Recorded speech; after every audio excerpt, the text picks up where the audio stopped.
برادران ملت اسلامی، السلام علیکم ورحمۃ اللہ وبرکاتہ۔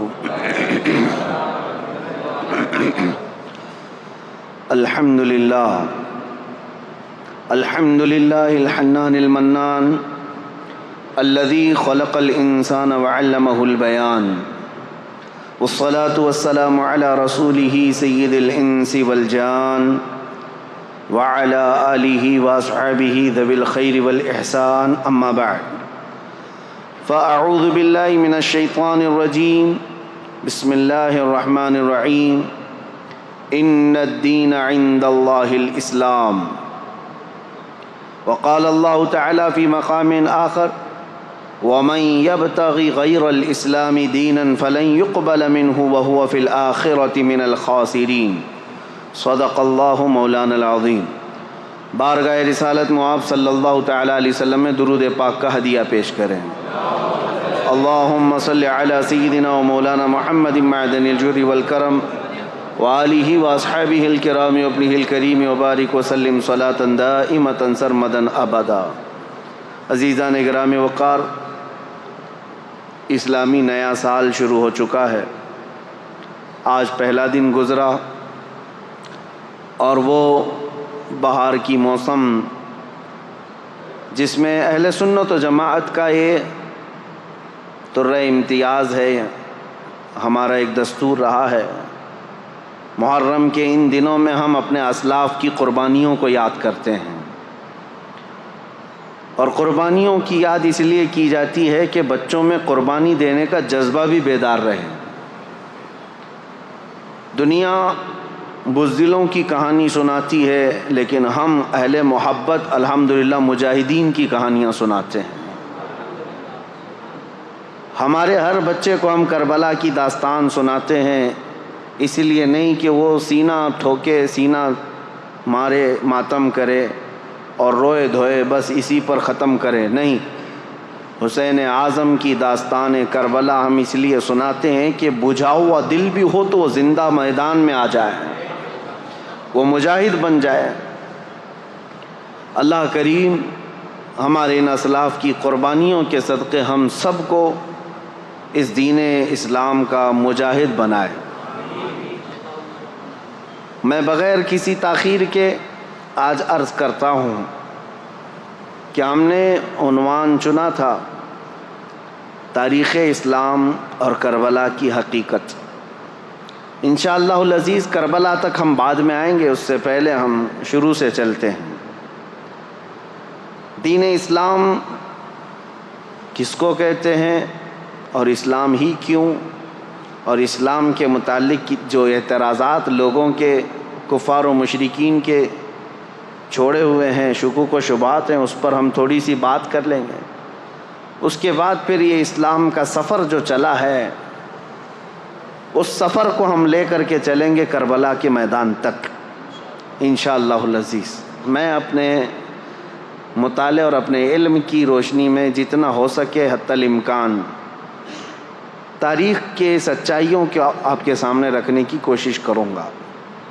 اس کی وجہ بھی یہ ہے کہ محرم کے ان 10 روزہ مجالس کے بہانے ہماری نئی جنریشن الحمدللہ وہ تاریخ اسلام سے واقف ہو جائے۔ ہر ایک کو ہونا یہی چاہیے کہ اس کو اپنے دین کی تاریخ معلوم ہو۔ ابھی تمہارا برتھ ڈے جس طرح سے یاد ہے، تمہیں نیند میں اٹھا کر کے بھی پوچھیں تو آپ کو پتہ ہے کہ تمہارا ڈیٹ آف برتھ کیا ہے، اس لیے کہ ہر سال مناتے ہو یا اپنی پیدائش کی تاریخ ہر کوئی یاد رکھتا ہے۔ میرے عزیزو، یہ تو پرانی چیز ہے، جب تم پیدا ہوئے تھے زمانہ گزر چکا ہے، اب تو تم جوان ہوئے اور کچھ تو بوڑھے ہو گئے، لیکن ان کو ڈیٹ آف برتھ یاد ہے۔ اس کی وجہ یہی ہے کہ تم اپنی پرانی چیز کو یاد رکھنا چاہتے ہو، جس طرح تمہیں اپنے جنم دن یاد ہے، یہ خود کی زندگی کے بارے میں جس طرح معلوم ہے، اسلام کی نشو و نما، اس کی تاریخ ابتدا سے لے کر اب تک ہر ایک کو معلوم ہونا چاہیے، تاکہ کفار و مشرکین اور ملحدین جو اب زمانے میں آ رہے ہیں، ایتھیسٹ، ان کے چھوڑے ہوئے اعتراضات سے تمہارے دل میں شک و شبہ پیدا نہیں ہونا چاہیے۔ سب سے پہلی چیز یہ لے کر کے چلیں دل میں کہ میرا دین حق ہے۔ اسلام سے زیادہ سچائی کسی میں نہیں ہے، اور ظاہر سی بات ہے میں اس کو سچا دین سمجھ کر کے ہی عمل کر رہا ہوں، اور اس کے متعلق ذرا بھی شک و شبہ اپنے دل میں نہیں آنا چاہیے۔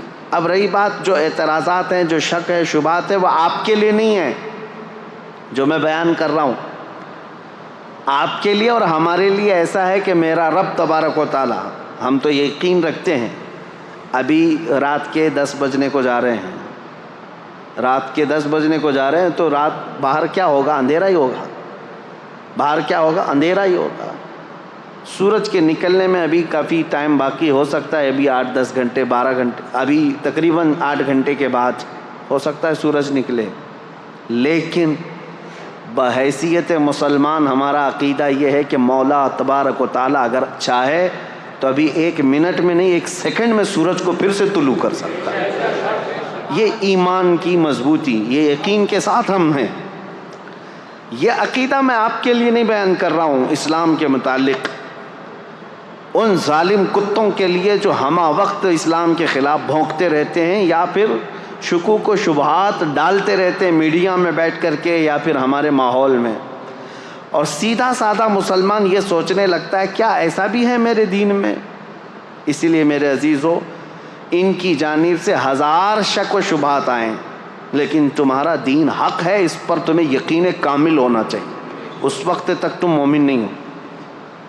یہ تو چند ٹکے کے خریدے ہوئے لوگ ہیں جو آج سوالات کر کر کے تمہارے دلوں میں شک پیدا کرتے ہوں۔ کل کو اگر دجال تمہارے سامنے آئے اور وہ یہ کہے میں خدا ہوں، تم کہو گے نہیں تم خدا نہیں ہو سکتے، تم سے سوال کرے گا پھر خدا کون ہے؟ تم کہو گے خدا وہ ہے جو آسمان سے بارش نازل کرتا ہے، وہ کہے گا کہ ابھی میں بارش برسا کر کے دکھاتا ہوں، بارش برسائے گا۔ تمہاری دلیل تو ختم ہو گئی نا۔ تم کیا دعویٰ کیے تھے کہ اللہ وہ ہے جو آسمان سے بارش نازل کرتا ہے، فوراً اس نے بارش برسا کر کے دکھا دیا۔ ہو سکتا ہے اس کے بعد بھی تم انکار کر دو کہ نہیں میں نہیں مانتا اس چیز کو۔ پھر وہ پوچھے گا پھر خدا کس کو مانتے ہو تم؟ تم کہو گے میں خدا اس کو مانتا ہوں جو موت بھی دیتا ہے اور حیات بھی دیتا ہے۔ وہ دجال اپنے سامنے ہی ایک آدمی کو مار ڈالے گا اور پھر مرے ہوئے آدمی کو دوبارہ زندہ کر کے کھڑا کرے گا، کہا لو میں نے کر دیا۔ تمہارا دعویٰ تو یہی تھا کہ خدا وہ ہے جو زندگی دیتا ہے اور موت دیتا ہے، میں نے تو دے دیا، تمہارے آنکھوں کے سامنے دیا ہے۔ عزیزان گرامی وقار، اس سے بھی بڑی بڑی چیزیں وہ کر کے دکھائے گا۔ تو اب اس وقت تمہارا کیا ہونا چاہیے؟ یہ حدیث پاک میں میرے آقا صلی اللہ تعالیٰ علیہ وسلم نے پہلے ہی بیان فرما دیا، یہ ساری نشانیاں بتاتی۔ یہ آج چند ٹکوں کے خریدے ہوئے لوگوں کے چھوڑے ہوئے اعتراضات پر تم ڈاواں ڈول ہو جاتے ہو۔ تمہارا ایمان تو اتنا مضبوط ہونا چاہیے کہ میری آنکھوں کے سامنے بھی اگر کوئی بارش نازل کر کے دکھا دے، مرے ہوئے کو زندہ کر کے دکھا دے، تب بھی میں اس کو خدا تسلیم نہیں کر سکتا، میرا خدا تو صرف اللہ رب العالمین ہے۔ اتنا یقین رکھو کہ ظاہری حالات دیکھ کر کے تمہیں ڈاواں ڈول نہیں ہونا ہے، ورنہ ہزاروں کی تعداد میں صرف دجال کے پیچھے ہی کافر ہو جائیں گے۔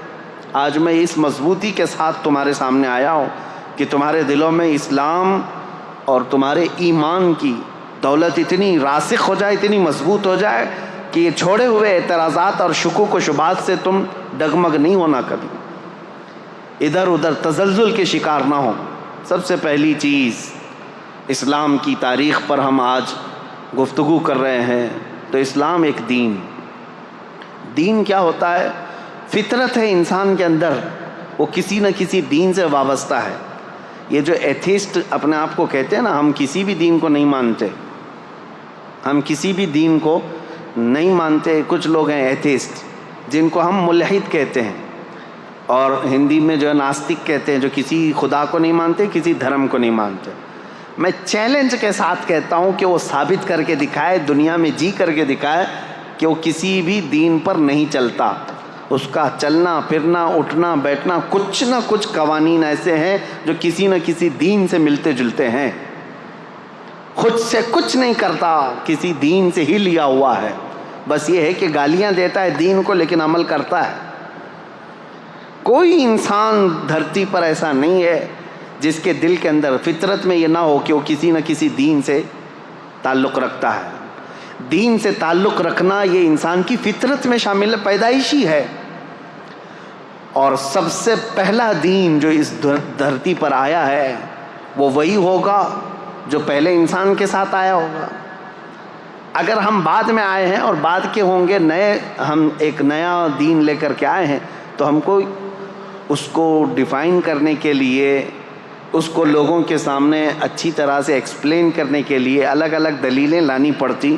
ہم تو کہہ رہے ہیں روئے زمین پر پہلا انسان جو آیا، وہ جو دین لے کر کے آیا تھا وہ دین اسلام ہی تھا، وہ دین اسلام۔ اب اسلام کا سفر اس دن سے چل رہا ہے جس دن انسان نے دھرتی پر قدم رکھا ہے۔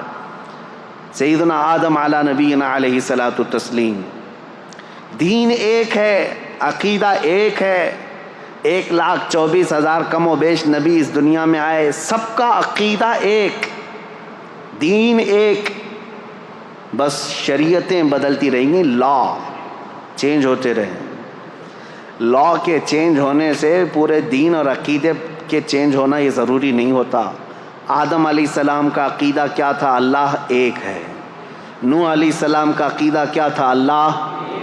ابراہیم علیہ السلام، اسماعیل علیہ السلام کا عقیدہ کیا تھا؟ اللہ۔ سب نبیوں کا عقیدے میں کوئی فرق نہیں ہے، عقیدے میں کوئی فرق نہیں۔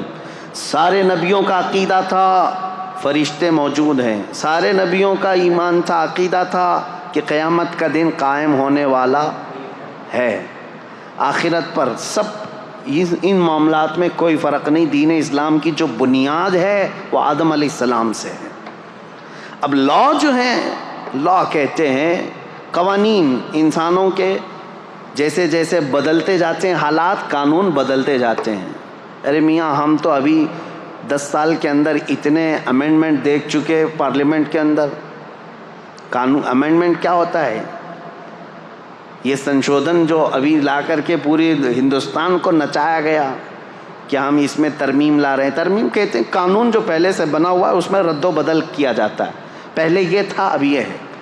یہ ہر ملک میں ہر پارلیمنٹ میں ہوتا ہے، چند سالوں کے بعد انسانوں کے یہ جو بل پاس ہوتے ہیں کیا ہوتے ہیں؟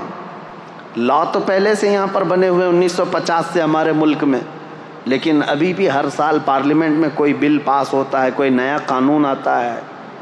پہلے ٹیکس الگ تھا، اب ٹیکس الگ ہو گیا۔ یہ جو لا چینج ہوتے جاتے ہیں، اس سے کیا یہ فرق پڑتا ہے کہ پہلے آپ ہندوستانی تھے اب ہندوستانی نہیں ہیں؟ فرق پڑتا ہے؟ نہیں فرق پڑتا ہے۔ آپ جس دیش کے رہنے والے تھے وہ کل بھی تھے آج بھی ہیں، لا آپ کے چینج ہوتے رہے ہیں۔ اسی طرح میرے عزیزو بنیاد اسلام کی وہی ہے جو آدم علیہ السلام لے کر کے آئے تھے، لیکن ہر زمانے میں انسانوں کی ضرورت کے اعتبار سے ان کے لا چینج ہوتے رہے۔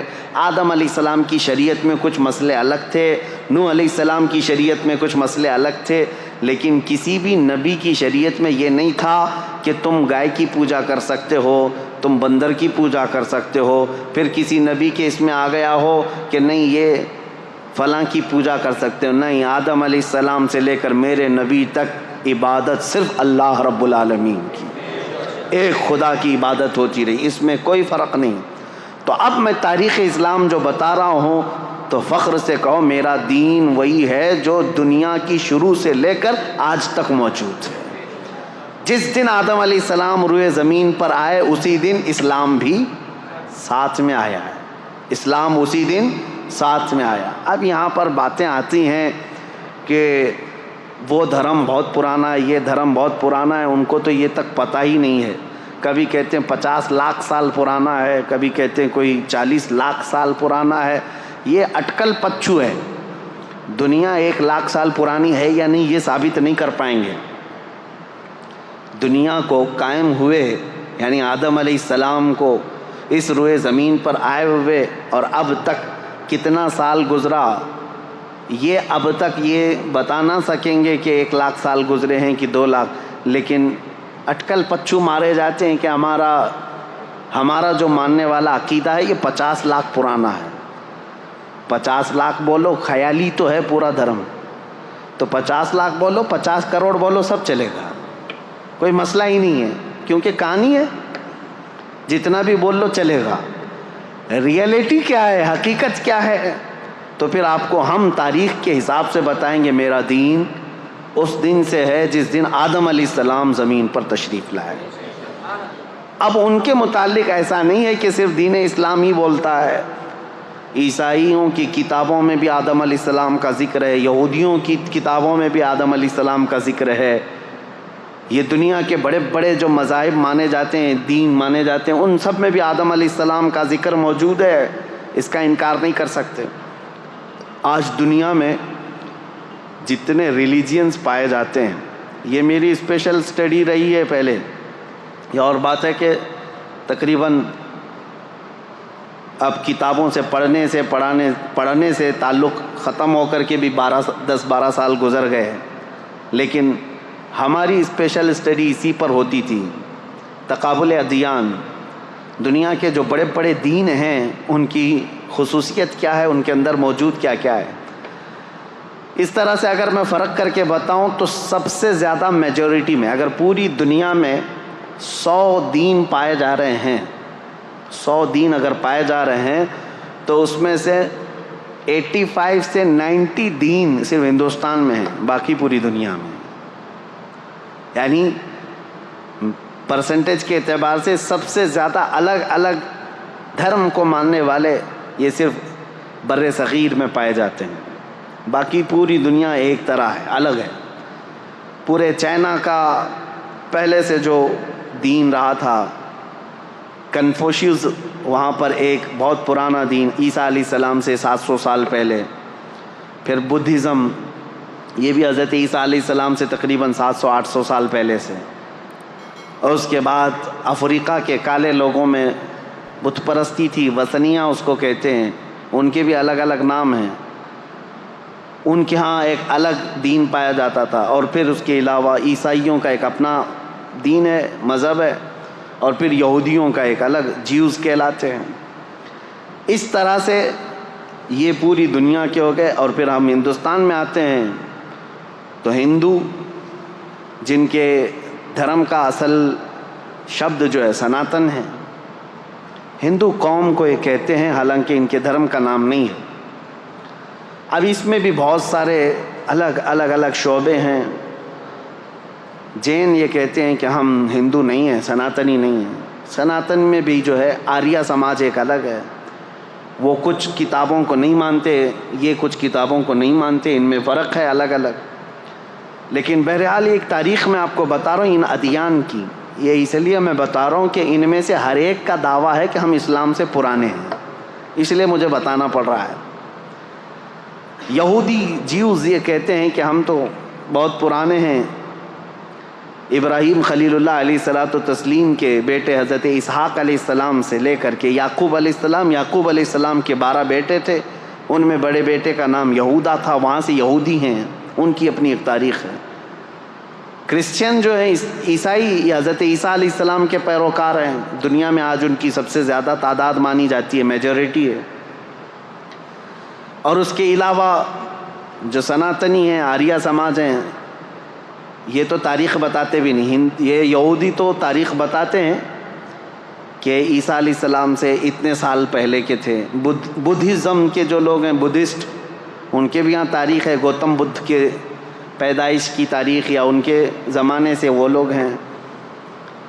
اور جو چائنا میں کنفوشیوس تھے، ان کی بھی ایک تاریخ ہے، یہ سب کی ایک تاریخ ہے، لیکن ہندوؤں کے ہاں سیدھے 50 لاکھ سال پہلے کی تاریخ ہے۔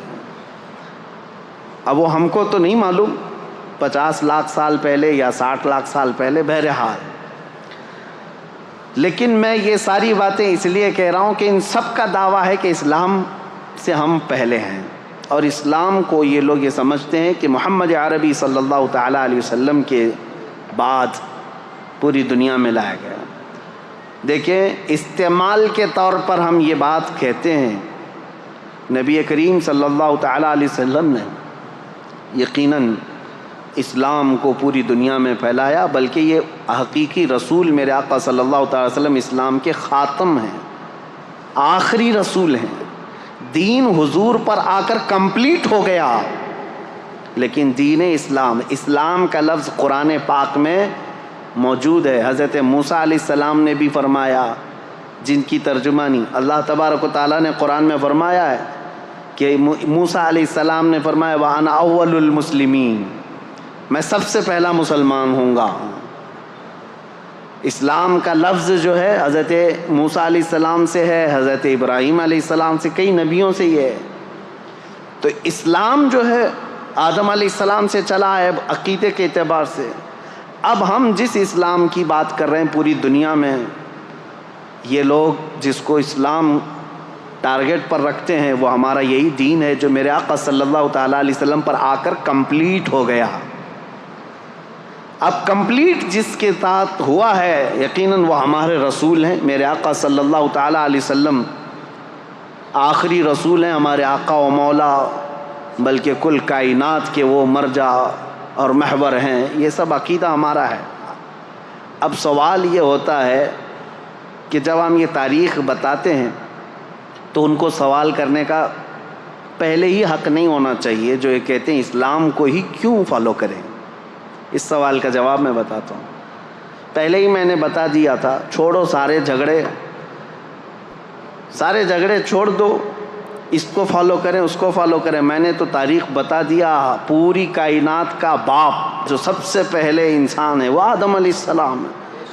آؤ ہم اور آپ اپنے باپ کے دین پر قائم ہو جاتے ہیں اور وہ دین اسلام ہے، وہ دین اسلام ہے، آدم علیہ الصلاۃ و تسلیم۔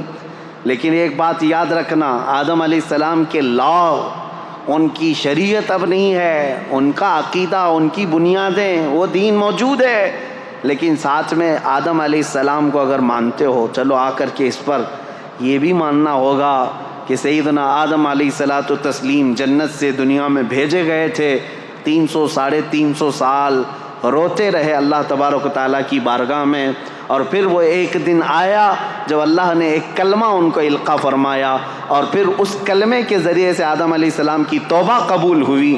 اور حدیثوں میں بعض تفاسیر میں یہ فرمایا گیا، آدم علیہ السلام نے اللہ کریم کی بارگاہ میں یہ پیش کیا تھا، عرض کیا تھا کہ اے مولا، جو تیرا سب سے حبیب نبی ہے محمد، اس کے واسطے وسیلے سے میری دعا قبول فرما۔ رب تعالیٰ نے آدم علیہ الصلاۃ و تسلیم کی دعا قبول فرمائی تھی۔ تو آج یہ بھی تسلیم کرو کہ آدم علیہ السلام کے اگر دین پر ہوں گے تو اس آدم علیہ السلام نے میرے نبی کے وسیلے سے اللہ کی بارگاہ میں دعا کی ہے، تو یقیناً وہ اکمل و اتم رسول ہیں جو اللہ کے محبوب ہیں، اور ان کا دین ہی سچا دین ہے۔ اب میں بتاتا ہوں دین اسلام کی ہی پیروی کیوں کرنی چاہیے۔ سوال یہ ہے، اب میں اسی بات پر اگر چل پڑوں تو پوری رات گزر جائے۔ وجہ یہ ہے، میرا دین جس بات کا اعلان کرتا ہے اس کو امپلیمنٹ کر کے بتاتا ہے۔ دین اسلام میں کسی شوشے میں کمی نہیں ہے۔ اگر کمپیئر کرنے کی بات کریں گے تو کچھ لوگوں کو برا لگے گا، لیکن آپ کا سوال ہے کہ دین اسلام کی ہی کیوں پیروی کریں، کیوں اسی کو فالو کریں، تو پھر مجھے بتانا پڑے گا۔ دین اسلام کو فالو کرنے کے لیے اس لیے کہ پورے حیات کا اگر نظام تمہیں چاہیے اپنے جینے کا تو صرف اسلام ہی دیتا ہے، صرف اسلام دیتا ہے۔ یہ میرا چیلنج ہے، جینے کا سلیقہ صرف اگر تم چاہتے ہو تو جینے کے سلیقے میں یہ صرف یہ نہیں آتا چار دیواری کے اندر جینا۔ انسان کے جینے کے سلیقے میں اس کی تجارت بھی آتی ہے، اس کی شادی بیاہ بھی آتے ہیں، اس کے پڑوسی بھی آتے ہیں، اس کا بازار بھی آتا ہے، اس کا بزنس بھی آتا ہے، حتیٰ کہ اس کا حکومت کرنا، اس کا وزیر بننا، سپاہی بننا، یہ ساری چیزیں جینے کے حقوق میں آتے ہیں۔ اور ہر شوشے پر اسلام تمہیں پورا چیپٹر عطا کرتا ہے، ایک مسئلہ نہیں، پورا چیپٹر ہے۔ تم اگر وقت کے بادشاہ ہو تو بھی اسلام تمہیں پابند بنا کر کے دکھائے گا۔ تم اگر کرسی عدالت پر بیٹھے ہو قاضی تو پورا باب موجود ہے، تمہیں فالو کرنا پڑے گا۔ تم اگر کسی اسکول کے ٹیچر ہو تو اسلام تمہیں اس کے بھی اسلوب بتائے گا۔ آج میرے عزیزو میں آپ کو بتاؤں، 1400 سال پہلے جب لا تھے ہی نہیں، بادشاہوں کے رول چلتے تھے، بادشاہوں کے قانون چلتے تھے۔ جو بادشاہ کو رات میں خواب آ گیا وہ صبح قانون بن گیا۔ نہ پارلیمنٹ میں پاس کرانے کی ضرورت تھی، کچھ نہیں، بادشاہ کہہ دیا آج سے یہ قانون وہ قانون۔ اسلام نے سب سے پہلے یہ دنیا میں قوانین پیش کیے کہ نہیں، حکومت بھی چلے گی تو لا کے ذریعے سے چلے گی، اور اس لا کے اندر وقت کا خلیفہ بھی داخل ہوگا، وہ بھی شامل ہوگا، قانون اس کے اوپر بھی ہوں گے، کسی ایک کے اوپر نہیں ہے۔ کئی مرتبہ ایسا ہوا ہے میرے عزیزو، خلفائے راشدین سے افضل اس امت کے صحابہ میں سے لے کر آخری زمانے تک کوئی نہیں ہے۔ نبیوں کے بعد خلفائے راشدین سب سے افضل لوگ ہیں، لیکن کئی مرتبہ ایسا ہوا ہے کہ حضرت عمر فاروق رضی اللہ تعالیٰ، حضرت علی کرم اللہ وجہہ الکریم عدالت میں حاضر ہوئے ہیں قاضی کے سامنے، وہ خلیفہ ہوتے ہوئے بھی عدالت میں حاضر ہوئے ہیں، نہ قاضی نے ان کے خلیفہ ہونے کا وہ کیا کہ وقت کا خلیفہ آیا ہے، نائب رسول ہیں، صحابی رسول ہیں، ان کی فضیلتوں میں کیا کیا حدیثیں نہیں آئی ہیں، لیکن وقت کا قاضی عدالت کے منصب پر جب بیٹھا ہے تو وہ نظریں تک نہیں اٹھاتا کہ مسئلہ فیصلے کا ہے، عدالت کا ہے۔ عزیزان گرامی اوقات، اسلام کی یہ خوبیاں ہیں جس کی وجہ سے ہم کہتے ہیں فالو کرنے کے لائق صرف اسلام ہے۔ یہ دین مکمل ہے، انکمپلیٹ نہیں ہے، کمپلیٹ دین ہے۔ لاؤ تم زندگی کا جو بھی شعبہ، میں بتاتا ہوں اسلام کے ذریعے سے اس کے متعلق کیا حل ہے۔ کہیں دوسری جگہ ہم نے دیکھا ہے یا تو عورتوں کے حقوق نہیں ملتے ہیں، کہیں بچوں کے حقوق نہیں ملتے، کہیں شادی کے مسائل نہیں ملتے، کہیں تجارت کے مسائل نہیں ملتے، کہیں جرائم کے متعلق باتیں نہیں ملتی۔ آج میں آپ کو بتاؤں اسلام کی خوبیاں۔ ایک ڈاکٹر ہے امریکن، وہ ابھی اسلام قبول کر چکی ہیں، لیڈی ڈاکٹر ہے، انہوں نے کہا میں نے بہت پڑھائی کی، دیکھا بہت سارا فرق یہ ہے کہ برائیوں سے ہر دین روکتا ہے، ہر مذہب روکتا ہے، بلکہ آج کے قوانین بھی روکتے ہیں، لیکن ان کے اندر دگلا پن ہے۔ صاف صاف میں بتا رہا ہوں، شراب اچھی چیز نہیں ہے، سارے لوگ کہتے ہیں، صحیح بات ہے، سارے لوگ کہتے ہیں، قانون کئی کنٹریز میں ہیں، شراب پی کر کے کچھ بھی کرے گا تو ظاہر سی بات ہے اس پر پکڑ بھی ہوتی ہے۔ جگہ جگہ روڈ پر ہم دیکھتے ہیں ڈونٹ ڈرنک اینڈ ڈرائیو، شراب پی کر کے گاڑی مت چلاؤ۔ کیوں میاں، کیا ہوتا ہے شراب پی کر؟ ارے یہ پولیس والے تو گھس گھس کر کے منہ سونکھتے رہتے ہیں کہ شراب پیا ہے کہ نہیں ہے، رات کو ان کی ڈیوٹی رہتی ہے شراب پیا ہے کہ نہیں، ہر ایک کا منہ چیک کرتے رہے۔ کیوں؟ قانون کے خلاف ہے، اور گاڑی اگر چلا رہا ہے شراب پی کر کے ٹھوکے گا، کسی کو مارے گا، خود بھی مرے گا، دوسرے کی بھی جان کو خطرے میں ڈالے گا۔ یہی مسائل ہے نا۔ ہم سوال یہ کرتے ہیں جب یہ اتنی خطرناک چیز ہے کہ کبھی بھی ایکسیڈنٹ کرتا ہے آدمی، کبھی بھی ایکسیڈنٹ کرتا ہے، کسی کو مار سکتا ہے، بلکہ پی کر کے جائے اور سیف ڈرائیونگ کر کے بھی جائے تو جا کے گھر میں بیوی کو تو مارتا ہی ہے، گھر میں پتہ نہیں کیا کیا کرتا ہے۔ کہاں یہ تو ہوتا ہے۔ ہم نے کہا یہ سب لکھ کر کے لگاتے آپ ہو، ڈونٹ ڈرنک اینڈ ڈرائیو، لیکن ہمیں یہ بتاؤ کہ اس کو پینے کی جگہ کہاں ہوتی ہے اور اس کو پلانے والے کو لائسنس کون دیتا ہے؟ کوئی ایک بھی شراب کی دکان کیا حکومت کی پرمیشن کے بغیر علل اعلان چلائے جا سکتی ہے؟ نہیں۔ میاں ایک طرف تم خود ہی لائسنس بانٹتے ہو کہ شراب بیچو، اور اس کے بعد پھر لوگوں کو پابندی بھی لگاتے ہو پینا نہیں۔ یہ دغلا پن، اس کو ایک امریکن ڈاکٹر نے کہا میں نے دنیا بھر میں یہ دیکھا، اب آؤ اسلام میں۔ میرے آقا صلی اللہ تعالیٰ علیہ وسلم نے جب شراب کی حرمت کا حکم فرمایا کہ شراب حرام ہو گئی تو ایک قبیلہ حضور کے پاس آیا تھا، انہوں نے پوچھا اے اللہ کے نبی صلی اللہ علیہ وسلم آپ ہمیں کن کن چیزوں سے روکتے ہیں؟ میرے آقا صلی اللہ تعالیٰ علیہ وسلم نے 4 چیزوں سے ان کو منع کیا تھا۔ وہ 4 چیزیں کیا تھیں بتاؤں میں آپ کو؟ یہ صحیح حدیث ہے، بخاری شریف میں موجود ہے۔ نبی کریم صلی اللہ تعالیٰ علیہ وسلم نے فرمایا جو 4 آلے ہوتے تھے شراب پینے کے، کوئی ایک کدو کو کاٹ کر کے بیچ میں سے اس کا پورا ایک مٹکا بنا دیتے تھے، اور ایک لکڑی کا گلاس ہوا کرتا تھا، یا پھر ایک پرانے زمانے میں کسی پھل کا ایک برتن بنایا جاتا تھا، اس میں شراب ڈال کر کے لوگ پیتے تھے تو نشہ زیادہ آتا تھا، اور عربوں کے یہاں 50-50 سال پرانی شراب پی جاتی تھی۔ نبی کریم صلی اللہ تعالیٰ علیہ وسلم نے شراب کے حرام ہونے کا حکم تو دیا، ساتھ میں یہ فرمایا وہ مٹکا بھی توڑو، وہ گلاس بھی توڑو اور وہ برتن بھی توڑو، ان سب چیزوں کو ختم کرو۔ اب کبھی حکمت سوچو میرے عزیزو، شراب حرام ہو گئی، یہ پیالے کیوں حرام ہوئے؟ اس لیے کہ ان پیالوں کو دیکھ کر پینے والے کو پھر سے وہ شراب کی یاد نہ آ جائے۔ اسلام جڑ پر انگلی رکھتا ہے، اسلام بنیاد پر انگلی رکھتا ہے، یہ نہیں کہ اب تم پی کر کے آؤ تو بعد میں دیکھیں گے علاج کیا جائے گا۔ آج اسلام کی خوبیوں کے بارے میں، عصمت دری کے معاملات کتنے تیزی سے بڑھے ہیں پتہ ہے؟ آج کی رپورٹ، میں آج ہی کی بات بتا رہا ہوں، USA کی رپورٹ میں، امریکہ کے پورے حصے میں پر ڈے 1700 لڑکیاں ریپ کا شکار ہوتی ہیں۔ یہ وہ ہیں جو ریکارڈ میں آتی ہیں، اور ریکارڈ میں جو آتی ہیں وہ 1/3 ہوتی ہیں، باقی تو ویسی ہے۔ اور اس میں ہندوستان میں بھی بہت زیادہ لیول بڑا ہوا ہے ریپ۔ ہمارے ہاں تو آپ نے دیکھے اس پر کتنے احتجاجات ہوئے ہیں، چھوٹی عمر کے نابالغ لڑکوں کو جو حکومت کی نظر میں، ان لوگوں کے ذریعے سے بھی 16 سال کا 15 سال کا لڑکا شراب پی کر کے کسی لڑکی کو اچانک اٹھا لیا، 3-4 درندوں نے مل کر کے اس کی عصمت لوٹ لی، عزت لوٹ لی اور مار کر کے اس کو راستے پر پھینک دیا۔ یہ کتنے واقعات ہو رہے ہیں۔ اب اس پر بات 2-4 دن تک گرم رہتی، میڈیا میں چلتی ہے، لوگ سڑکوں پر آ جاتے ہیں، انصاف انصاف انصاف۔ میرے عزیزو، زنا ایک بہت سنگین جرم ہے۔ زنا پر اسلام نے جو پابندیاں لگائی ہیں وہ ہلکی نہیں ہیں، ہلکی نہیں۔ آپ میں سے کوئی بھی عزت والا، میں ان سے پوچھتا ہوں جو ہندو ہیں، جو کرسچن ہیں یا دوسرے دھرم والے، میں ان سے پوچھتا ہوں کیا تم اس بات کو پسند کرتے ہو کہ تمہاری بہن کو کوئی بھی اٹھا کر لے جائے اور اپنے بستر کی زینت بنائے؟ ہرگز نہیں پسند کرو گے، کوئی نہیں پسند کرتا اس بات کو۔ تمہاری ماں کو کوئی لے جائے، کوئی بہن کو لے جائے، کوئی بیٹی کو لے جائے، ہرگز تم بھی نہیں پسند کرتے۔ میرے دین کی خصوصیت یہ اپنی جگہ پر، میں ان سے پوچھتا ہوں تم پسند کرتے ہو؟ نہیں پسند کرتے۔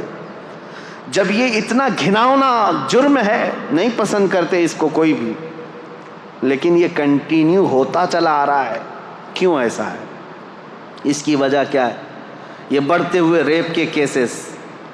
میرے عزیزو، سارے دین، سارے دھرم اس کے خلاف تو ہیں، لیکن اسلام نے جو دردناک سزا رکھی ہے وہ ایسی ہے کہ زنا کرنے والا سوچ کر کے کانپنے لگ جائے۔ پورے سورہ نور کی شروعات اللہ تعالیٰ نے یوں فرمایا، سورۃ انزلناہا وفرضناہا وانزلنا فیہا آیات بینات لعلکم تذکرون الزانیۃ والزانی فاجلدوا کل واحد منہما 100 جلدہ ولا تأخذکم بہما رأفۃ فی دین اللہ ان کنتم تؤمنون باللہ والیوم الآخر وَلْيَشْهَدْ عَذَابَهُمَا طَائِفَةٌ مِّنَ الْمُؤْمِنِينَ۔ پوری آیت ہے، اللہ تعالیٰ فرماتا ہے زنا جس نے کیا، زنا کیا ہے؟ غیر قانونی کام کیا تم نے، شادی نہیں کیا تھا، ایک مرد اور ایک عورت، ان دونوں نے جسمانی تعلق قائم کیا، تو اللہ فرماتا ہے اگر یہ غیر شادی شدہ ہے، غیر شادی شدہ مطلب مرد بھی شادی شدہ نہیں تھا، عورت بھی شادی شدہ نہیں تھی، ان کی شادی کی بات نہیں ہو رہی، یہ پرسنل ان کے اپنے اپنے گھروں میں شادی شدہ اگر نہیں ہے تو ان کو 100 کوڑے مارو۔ کوڑا جو ہے نا وہ بیلٹ نہیں ہوتا ہے صرف، یا کوئی رسی کا نام نہیں، وہ چمڑے کا بیلٹ ہوا کرتا بڑا، ایک بار آج لگ جائے تو چمڑی ساتھ میں لگ کے آ جائے۔ 100 کوڑوں پر تو آدمی کی موت بھی ہو سکتی ہے، بلکہ قریب موت کی ہو جاتا ہے۔ اور اگر شادی شدہ ہے تو کہا گیا کہ پتھروں سے اس کو ہلاک کر دیا جائے گا، سنسار۔ اس کو لوگ مذاق میں لیتے ہیں۔ آج وہ لوگ یہ کہتے ہیں اتنا خطرناک کہ کسی کو مار دیا جائے گا۔ ہم نے ان سے پوچھا جن کی بیٹیوں کا ریپ ہوا ہے، ان سے پوچھو، معلوم کرو، تو وہ کہتے ہیں نہیں، جو ریپسٹ ہے وہ اگر ہمارے ہاتھ میں آ جائے تو اس کو جلا دیں، اس کو کاٹ دیں، اس کو مار دیں گے ہم۔ یہی فرق ہے تمہارے میں۔ اسلام ہر بیٹی کو اپنی بیٹی کی عزت دیتا ہے۔ ریپسٹ کو یہ جو دردناک سزا دی گئی، زانی کو، قرآن کی ترتیب سنیے، صرف اتنا ہی نہیں ہے کہ ان کو رجم کیا جائے گا یا کوڑے مارے جائیں گے، بلکہ اللہ تعالیٰ فرماتا ہے وَلَا تَأْخُذْكُمْ بِمَا رَأْفَةٌ فِي دِينِ اللَّهِ، ان دونوں کے بارے میں اللہ کے دین میں کے معاملات میں ذرا برابر بھی نرمی مت کرنا، اللہ کا حکم ہے یہ۔ اور پھر اس کے آگے تیسرا حکم یہ ہے وَلْيَشْهَدْ عَذَابَهُمَا طَائِفَةٌ مِّنَ الْمُؤْمِنِينَ، ایسا نہیں کہ تنہائی میں کہیں کسی روم میں لے جا کر کے مار دو ان دونوں کو، اللہ فرما رہا ہے ان کی سزا پر سارے مومنوں کو جمع کرو، سب کے سامنے سزا ہوگی۔ یہ سزا اتنی دردناک ہوتی ہے میرے عزیزوں کہ انسان سوچنے سے بھی کانپنے لگ جاتا ہے۔ یہی تو وجہ تھی کہ اسلام نے جڑ پر پابندی لگائی۔ اب میں آپ کو بتاتا ہوں یہ بڑا گناہ ہے، بڑی سزا ہے، وہاں تک پہنچے ہی کیوں، ہم سزا دیں ہی کیوں اتنی بڑی، اور یہ آدمی وہاں تک جائے ہی کیوں، زنا ہوتا ہی کیوں ہے، زنا تک پہنچتا ہی کیوں ہے؟ اس کے لیے اب میں اسلام کی خصوصیت بتاتا ہوں۔ سوال یہی تھا نا کہ اسلام کو ہی کیوں فالو کریں، سوال یہی ہے نا اسلام کی پیروی کیوں کریں؟ اب سنو، تم تو اب زنا کے بعد ہو سکتا ہے قانون لگاؤ گے، ریپسٹ کے لیے یہ ہے 10 سال کی سزا، 18 سال کی سزا، کسی کے ہاں 14 سال کی سزا، نابالغ بچی کے ساتھ ہو جائے تو اس کو عمر قید کی سزا۔ سزاؤں کا نفاذ یہ تو بعد میں ہوگا، اور تم تو یہ پہلے سے سوچ رہے ہو یہ کر کے آئے گا تب یہ سزا ہوگی۔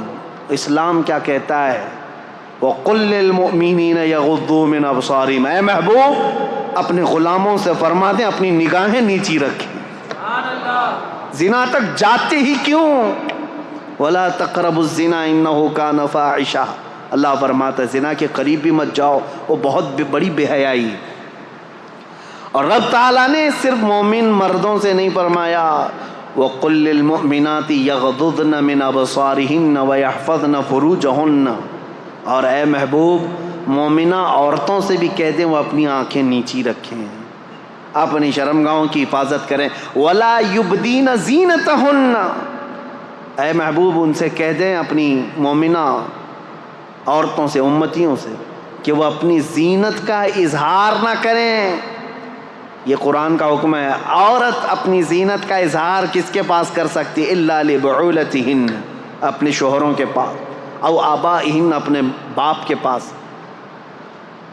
یہ جن لوگوں کا ذکر آیا ہے قرآن میں ان کے سامنے، اپنے بیٹوں کے سامنے، اپنے بھانجوں کے سامنے، اپنے بھتیجوں کے سامنے، بس ان کے علاوہ کسی کے سامنے عورت اپنی زینت کا اظہار نہ کرے۔ اب مجھے بتاؤ اسلام نے کہاں روک لگائی ہے؟ جہاں سے شروعات ہوتی ہے، النظرۃ سہم من سہام الشیطان۔ اے نوجوانوں توجہ سے سن لو، میرے آقا صلی اللہ علیہ وسلم نے فرمایا نظر جو ہے شیطان کے تیروں میں سے ایک تیر ہے۔ نظر سے شروعات ہوتی ہے، نظریں دو چار ہوئیں، اس کے بعد پھر جسم حرکت کیا، دل کے اندر وسوسے پیدا ہوئے اور اس گناہ کے ارتکاب کے لیے آدمی دوڑ پڑا، لیکن شروعات ان آنکھوں نے کی تھی اور قرآن نے وہیں پر پابندی لگائی تھی۔ یہ میرے دین کی خصوصیات ہے۔ تم پوچھتے ہو اسلام کو ہی فالو کیوں کرے؟ یہ جرائم کو، کرائم کو ایسے روکتا ہے جہاں سے اس کی شروعات ہوتی ہے۔ جہاں چشمہ پھوٹنے والا ہے وہیں پر بند باندھ دو، پانی بہہ جانے کے بعد گٹر بند کرنے سے کچھ نہیں ہونا۔ جہاں سے سوتا پھوٹا ہے اسی کو روکنا ہے۔ اسلام وہاں پر بند باندھتا ہے، نظروں کو نیچی رکھو۔ چوری پھر بھی گھٹتی نہیں آج، چوری کا آپ یہ دیکھیں ریشو تو کم نہیں ہوا ہے، بڑھتا ہی جا رہا ہے۔ چوروں سے کیسے چھٹکارا حاصل کریں؟ اسلام نے اس کے لیے بھی حل بتایا۔ چور جو چوری کرتا ہے ضرورت کے تحت ہوتا ہے، شروع میں ایسا ہی ہوتا ہے کہ اس کو غربت چوری پر لے آتی ہے، اس کی ضرورت جو ہے چوری پر لے آتی ہے، یا تو گھر میں کوئی چیز کی کمی۔ شروع کی بات، پیشہ ور چور کی بات الگ ہے، جس کا پیشہ بن گیا، عادت بن گئی، وہ بعد میں ہوتا ہے، لیکن سٹارٹنگ چور کیسے کرتا ہے؟ اس کی ضرورت اسے چوری پر لاتی ہے۔ اسلام نے اس کے لیے سب سے پہلے سزا مقرر نہیں فرمائی، بلکہ پہلے سارے مسلمانوں پر زکوٰۃ کا نظام نافذ کیا۔ زکوٰۃ کا نظام ایسا نافذ کیا، امپلیمنٹ کیا ہے کہ تم میں سے ہر کوئی اپنے مال کا 2.5% نکالے۔ اگر صحیح معنوں میں مسلمانوں کا مال جس طرح بیت المال میں جمع ہوتا تھا نکل جاتا اور جو جو ضرورت مند ہوتا اس کے گھر پر یہ مال پہنچتا تو چوری پر ہاتھ کاٹنے کی سزا ہے اسلام میں. ہاتھ کاٹنا بعد میں ہوتا, چوری کرنا بعد میں ہوتا. جب اس کی ضرورت پوری ہو رہی ہوتی تو چوری کا خیال بھی دل میں نہیں آتا. ابتدا یہاں سے. آج یہ طوائف کے اڈے جو چلنے لگ گئے ان کو بھی باضابطہ لائسنس ملتا ہے. جسموں کو بیچنے والی عورتیں, بار میں کام کرنے والی عورتیں, کیا یہ انسان نہیں ہیں؟ ان کے جسموں کے ساتھ ہر کوئی کھیلتا ہے اور ان کو اپنی بستر کی زینت بنا لیتا ہے آسانی سے. کیا یہ عورت نہیں ہے؟ عورت ہیں. یہ کسی کی بیٹی ہیں یا کسی کی بہن ہے. لیکن یہ بازار میں کیوں آئی؟ بازار میں ان کو کون لے کر کے آیا؟ ہو سکتا ہے کچھ مجبوراً یا ظلم و زبردستی کے ساتھ لائی گئی ہوں گی, لیکن موسٹلی اس میں غربت اور ضرورت نے ان کو وہاں تک پہنچایا یا پھر شہوت نے وہاں تک پہنچایا. یہیں پر میں آج آپ کو بتاتا ہوں اسلام میں تعدد ازواج کا مسئلہ کیوں رکھا گیا, ایک سے زیادہ بیویاں کرنے کی اجازت کیوں دی گئی. اگر میں یہ بھی ریشو بتاؤں, پرسنٹیج بتاؤں, تو آپ جا کر کے مطالعہ کر کے دیکھ لینا. امریکہ میں آج کی تعداد میں مردوں سے 70 لاکھ عورتیں زیادہ ہیں. یو کے میں 40 لاکھ کے قریب مردوں سے عورتیں زیادہ ہیں. تعداد کاؤنٹنگ کی بات کر رہا ہوں, مردم شماری میں. رشیا میں بھی تقریباً 50 سے 60 لاکھ کے قریب عورتیں زیادہ ہیں.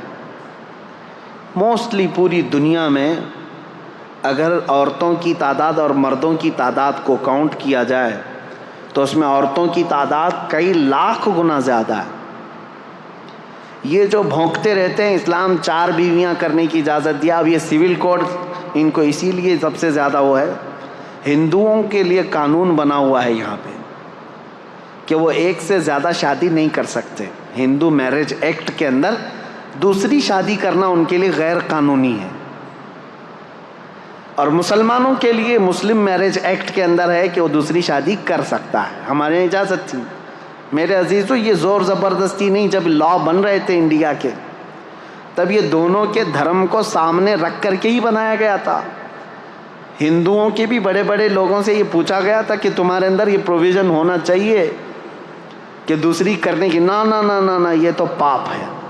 تو ٹھیک ہے, پاپ ہے تو قانون بنا کر کے رکھا گیا کہ دوسری شادی اس میں نہیں ہونا چاہیے. مسلمانوں میں نہیں, جائز ہے. 4 تک کی اجازت ہے. کھلا رکھا گیا, اوپن رکھا گیا. ایک رپورٹ ہمارے پاس یہ بھی ہے 71 سے لے کر 91 تک, 1971 سے 1991 تک کی یہ 20 سال کی رپورٹ کے اندر ہندوستان میں سروے کی ہوئی ایک رپورٹ موجود ہے جس میں ڈبل شادی کرنے والوں کی تعداد سب سے زیادہ ہندوؤں کی ہے, جبکہ اللیگل ہے. ٹھیک ہے, میں ابھی آتا ہوں. ہمارے یہاں لیگل ہے. سول کوڈ اسی لیے لانا چاہ رہے ہیں بیچارے کہ ان کو ایک سے زیادہ نہیں کرنا پڑتا. مسلمانوں کے اوپر بھی یہی قانون آنا چاہیے, ایک ہی قانون ہو جو سب کے لیے چل رہا ہے. اب مسلمان بھی دوسری نہ کریں. اور حیرت کی بات ہے وہ لوگ قانون لا رہے ہیں جن کی ایک بھی نہیں ہے. قانون سول کوڈ کی بات سب سے زیادہ وہی کر رہے ہیں جن کے نہ بچے ہیں نہ بیوی ہے. خیر, آج ہمارا ٹاپک نہیں ہے. اب یہ تعدد ازواج کا جو مسئلہ اسلام میں ہے, میں کیوں رکھ رہا ہوں ایک سے زیادہ شادی. مجھے بتاؤ سب سے زیادہ موت کی تعداد عورتوں سے بڑھ کر کے مردوں کی ہے. یہ ریئل فیکٹ جو بات ہے میں آپ کو بتا رہا ہوں, سائنٹیفک بات کر رہا ہوں. جو بچپن میں بیماریاں ہوتی ہیں بچوں کو, اس میں اکثر جو مر جاتے ہیں وہ لڑکے مرتے ہیں, لڑکیاں نہیں. ان کے اندر ڈیفنس کی طاقت ہے. اور جوانی کے بعد بھی جنگیں جو ہوتی ہیں اس میں لڑکیاں جنگ کرنے نہیں جاتی تھی, مرد ہی جاتے تھے. فوج میں سپاہیوں میں لڑکے شامل ہوتے تھے. اور جنگوں میں سب سے زیادہ مردوں کی موت ہوتی تھی. تو بچتے کون ہیں گھروں میں؟ عورتیں بچتی ہیں. مردوں کی شرح اموات زیادہ ہے عورتوں سے. مرد مرتے بھی زیادہ ہیں, پیدا بھی کم ہو رہے ہیں, عورتوں کی تعداد زیادہ ہے. اب مجھے بتاؤ صرف USA میں اگر 70 لاکھ عورتیں زیادہ ہیں، ہر مرد وہاں شادی کر بھی لیا، پہلے تو کرتے نہیں، اگر ہر مرد کر بھی لیا تب بھی 70 لاکھ عورتیں بچتی ہیں۔ ان میں سے 1/3 جو مردوں کی تعداد ہے، جس کی تعداد تقریباً 2.5 کروڑ ہوتی ہے، وہ لوگ ہومو سیکسول ہیں۔ USA کی بات کر رہا ہوں، تو شادی کرنا ہی نہیں چاہتے۔ تو اب جو عورتیں بچ جاتی ہیں، مجھے یہ بتاؤ، ان عورتوں کو زندگی گزارنے کے لیے کسی مرد کا سہارا اگر نہیں ملتا ہے تو کیا وہ بازار میں نہیں آئیں گی؟ کیا وہ اپنے خواہشات کی تکمیل کے لیے یہ راستہ نہیں ڈھونڈیں گی؟ میرے عزیزو، اسلام نے واجب نہیں کیا ہے 4 شادیاں کرنا، ایک دروازہ رکھا ہے، ایک دروازہ رکھا ہے۔ کیا واجب ہے دوسری شادی کرنا؟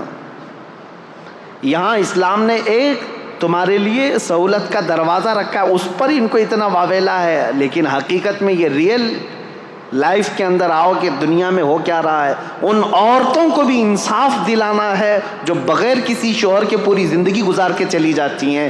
اگر کوئی مرد ایک کے علاوہ دوسری کو نکاح کرتا ہے تو میرے عزیزو، یہ صرف وہ اپنے جسم کی تسکین کے لیے نہیں کر رہا، بلکہ ایک ایسی آوارہ ہونے والی عورت کو گناہوں سے بچا کر کے اپنے گھر کی ملکہ بنانا چاہ رہا ہے۔ اسلام کے اوپر اعتراضات جو کرتے ہیں، ان کے ہم باندیاں ہیں، باندیوں سے شادی کرتے ہیں، یعنی ایک سے زیادہ باندیاں جو رکھی جاتی ہیں۔ میرے عزیزو، اس میں بڑی حکمت تھی۔ پہلے جو ہے جنگوں میں جب ایک فوج کو دوسری فوج پر فتح حاصل ہوتی تو سامنے والوں کا سارا مال بھی لے آتے، وہاں کے جتنے قیدی ہوتے ان کو غلام بھی بنایا جاتا، اور ان کی جو عورتیں ہوتی تھیں وہ باندیاں بن جاتی تھیں، باندیاں بن کر کے سب کو بانٹ دی جاتی تھی۔ یہ اسلامی میں نہیں، پہلے کی ساری قومیں یہ کرتی تھیں، اور ان عورتوں کے ساتھ بدترین سلوک کیا جاتا تھا، بدترین سلوک۔ ان کو جانوروں کے ساتھ باندھا جاتا تھا، اور پھر جب خواہش ہوتی ان کے ساتھ جمع کرتا آدمی، اور پھر ان کو وہاں باندھ کر کے رکھتا، باندیوں کو، جو جنگوں میں حاصل کی ہوئی عورتیں ہوتی تھیں۔ یہ اسلام تھا۔ میرے آقا صلی اللہ تعالیٰ علیہ وسلم کے آخری الفاظ پتہ ہے؟ حضور کی وفات کے وقت سب سے آخری الفاظ 2 ہی تھے، الصلاۃ و ملک یمین، نماز اور اپنے ماتحت رہنے والی باندیوں کا خیال کرو، غلاموں کا خیال کرو۔ میرے آقا صلی اللہ علیہ وسلم نے اس وقت فرمایا جب آپ کی روح رب اعلیٰ کی طرف جا رہی تھی۔ یہ باندیوں کے حقوق کیوں میرے آقا نے فرمایا؟ کہ صرف یہ کام کاج کی مشینیں نہیں ہیں، ابھی اگر جنگوں کے بعد تمہارے ہاتھ آئی ہیں تو انہیں نکاح کرو اور ان کو اپنے گھر کی زینت بناؤ۔ وہ ملکہ بن کر کے رہی ہیں، 1 2 نہیں، ہزاروں تاریخ اسلام میں موجود ہیں جو صحابہ کے نکاح میں آئیں اور ان سے اولاد بھی ہوئیں، ان سے بڑے بڑے فقیہ اور محدث بھی پیدا ہوئے۔ ان عورتوں کو آوارہ ہونے سے اسلام نے بچایا۔ میرے عزیزوں، میں کتنی باتیں عرض کروں، اسلام کی ہی پیروی کیوں کی جائے؟ یہ خوبیاں اگر میں بتاتا رہوں، یہ آپ کے لیے نہیں ہے، آپ آلریڈی اللہ تعالیٰ کی طرف سے ہدایت دیے ہوئے ہیں۔ اللہ تعالیٰ نے آپ کو اسلام پہلے سے دیا ہے، یہ اس کا شکر ہے۔ میں ان لوگوں سے پوچھ رہا ہوں، ان لوگوں سے کہہ رہا ہوں جو یہ کہتے ہیں اسلام کی ہی پیروی کیوں کریں، اس کے اندر کیا خصوصیت ہے، اسلام کو فالو کیوں کریں؟ ان کے لیے میں کہہ رہا ہوں، اسلام پورا نظام حیات ہے، پوری زندگی کا دستور ہے، اور چیلنج ہے میرا ہی، کوئی بھی لے کر کے آ کر کے دکھائے، میں بتاؤں گا کہ انکمپلیٹ ہے تمہارے یہاں، انکمپلیٹ۔ کسی بھی دین میں جاؤ۔ ایک اور خاتون کی بات میں کرتا ہوں، رشیا کی ہے، وہ دین اسلام میں آئیں تو انہوں نے لکھا ہے، وہ بھی ایک خاتون ہے، نام میں نہیں جانتا یا یاد نہیں ہے ابھی مجھے نام۔ انہوں نے کہا کہ میں دین اسلام میں داخل ہوئی، لوگ یہ پوچھتے ہیں سبب کیا تھا، وہ کہتی ہیں کہ اس طرح سوال کرنا بھی میں اس کو غلط سمجھتی ہوں کہ اسلام کی اتنی بڑی عظمت کے لیے یہ سوال ہونا ہی نہیں چاہیے، کوئی اسلام میں آ رہا ہے تو کس وجہ سے آیا۔ وہ خاتون کہتی ہیں میری تو وجہ یہ تھی، سب سے بڑی وجہ کہ میں نے صرف اس دین میں دیکھا کہ بندہ بغیر کسی، جیسے پجاری کے، پادری کے، جیسا ان کے ہاں پورا تسلط قائم ہے، حکومت قائم ہے کہ ان کے علاوہ کچھ ہو نہیں سکتا، بابائیت، پاپائیت جس کو کہتے ہیں، وہ کہتی ہے صرف دین اسلام ایسا ہے جس میں بندہ تنہا بھی اگر چاہے تو اللہ سے قریب ہو جاتا ہے. اور خدا فرماتا ہے اے محبوب میرے بندے میرے بارے میں آپ سے سوال کرتے ہیں، اے رسول میرے بندے آپ سے میرے بارے میں سوال کرتے ہیں کہ ہمارا رب کہاں ہے. اے میرے محبوب ان کو جواب دیں کہ ہم ان کے شہرک سے زیادہ قریب ہیں. اللہ فرماتا ہے قرآن پاک میں بہت قریب ہوں تم سے. وہ خاتون کہتی ہے مجھے یہ فلسفہ اتنا اچھا لگا کہ بندہ یہاں پر آزاد ہے، جو جس طرح دوڑنا چاہے اپنے رب کے حضور ہو جا سکتا ہے. عیسائیت میں نہیں ہے. بہت ساری جگہوں پر ایسا ہے کہ پوجا بھی تم خود سے نہیں کر سکتے جب تک پجاری نہ آ جائے، پنڈت نہ آ جائے. ان کے بغیر اگر کیا تو پاپ کیا تم نے. اور عیسائیوں کے یہاں ایسا ہے کہ پاپ جو پادری ہے پاپ ہے، ان کے بھی لیول ہیں الگ الگ. وہ تمہیں عبادت کروائیں گے اور خدا کے قریب پہنچائیں گے. بلکہ پکا عیسائی بننے کے لیے بھی ایک طریقہ ہوتا ہے. ایک حوض ہوتا ہے پیلے رنگ کا، اس میں پانی ڈالا جاتا ہے اور بچے کو ڈبا کر کے اٹھایا جاتا ہے اور پھر کہا جاتا ہے آپ پکا ہو گیا کرسچن. پانی میں ڈبا کر کے اٹھا دیا گیا تو ہو گیا پکا ہو گیا. افریقہ میں ہیں کالے لوگ گرم سلاخیں لیتے ہیں، آگ میں تپاتے ہیں اور چہرے پر یہاں چار نشان لگاتے ہیں اور کہتے ہیں اب ہمارے دین میں پکا ہو گیا. اور قرآن کہتا ہے صبغۃ اللہ ومن احسن من اللہ صبغہ، اللہ کا رنگ سب سے بہترین رنگ ہے، اس سے بہترین کوئی رنگ نہیں. پیلا پانی لال پانی ڈوب کر کے اٹھتے رہو. میرے عزیزو یہ دین میں نہیں ہے. دین اسلام صرف عقیدے سے مضبوط ہوتا ہے. یہاں پر وہ نہیں رکھا گیا ہے کسی کی وہ کیا کہتے ہیں حاکمانہ تسلط. ابھی 2 دن پہلے کی بات ہے، ایک انجینئر صاحب سے ہماری ملاقات ہوئی. وہ گھر کے پلان دیتے ہیں. انہوں نے ہم سے کہا ایک پلان دیکھا، کہا حضرت یہ پورا واستو پرکار ہے، بالکل واستو پرکار ہے. ممبئی والوں کو واستو کا زیادہ لین دین نہیں ہے کیونکہ آپ کے ہاں تو جگہ کی بڑی قلت ہے. بہت چھوٹی جگہ میں بھی آپ کو جہاں سے ملا دروازہ کھول لیا. لیکن ہمارے علاقے میں آپ جائیں بڑے چونچلے ہیں ان کے گھر بنانے کے. جگہ بڑی رہتی ہے، 30 بائی 40 کی جگہ ہے، 40 بائی 60 کی جگہ ہے، تو گھر بنانا ہے تو لے کے گھومتے رہتے ہیں. کچن کا دروازہ کہاں ہونا چاہیے، بیڈ روم کا کہاں ہونا چاہیے، ٹوائلٹ کہاں ہونا چاہیے. اور کبھی کبھار بنا لیتے ہیں اور کوئی واسطو والا جو آتا ہے وہ توڑوا دیتا ہے. یہاں پر بھی جن کے پاس زیادہ پیسے ہوں گے بلڈنگوں میں وہ کرتے ہوں گے. واستو پرکار یہ صحیح نہیں ہے، اس کا ایسا نہیں ہونا چاہیے ویسا نہیں ہونا چاہیے. میں نے ان سے کہا کہ یہ واستو کا جو عقیدہ ہے، کہا گیا کہ ہاں اس طرح سے بنانے سے برکت زیادہ آئے گی. ٹھیک ہے، اسی انت وشواس میں لوگوں کو دھندا چل رہا ہے. میں ایک پوچھا ان سے سوال جو آپ کے پاس رکھنا چاہتا ہوں، کیسا بڑا گورکھ دھندا ہے. کہا بھائی ایک کتاب کیوں نہیں لکھ دیتے واستو کی. ہر جگہ جو نا یہ واستو کا جو ایکسپرٹ ہوتا ہے پنڈت ہوتا ہے اس کو بلانا ہی پڑتا ہے. ایک کتاب لکھ دو کہ یہ جگہ ہوگی تو ایسا بنا دیں گے، وہ جگہ ہوگی تو ایسے بنا دیں گے. وہ انجینئر صاحب ہنسنے لگے. کہا نہیں، ہر آدمی کا واستو الگ الگ ہوتا ہے. کیوں ہر ایک سے پیسہ لینا؟ ایک کتاب لکھ دیے تو ہو گیا ختم. پھر کون آئے گا ہمارے پاس واسطو پوچھنے کے لیے؟ یہ سب چیزیں میرے عزیزو دین اسلام میں نہیں ہیں.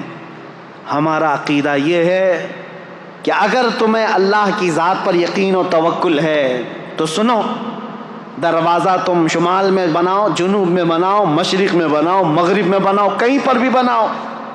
بلکہ تمہارے گھر کے 70 دروازے بنا کر کے رکھ لو، کھڑکیاں ہر جگہ کھول لو. اگر میرا مولا نہ چاہے رزق کا ایک دانہ بھی تمہارے گھر کے اندر نہیں آ سکتا. ما یفتح اللہ للناس من رحمت فلا ممسک لہ وما یمسک فلا مرسل لہ. سورہ فاطر کی آیت ہے. اور پھر اللہ کی ذات پر توکل ہے. اور تم اگر کسی گھر کے اندر 70 دروازوں سے اندر بند ہو کر کے بھی بیٹھو، میرا مولا پہنچانا چاہے تو رزق وہاں پر بھی پہنچائے گا. یہ عقیدہ ایمان ہے، یہ عقیدہ اسلام ہے.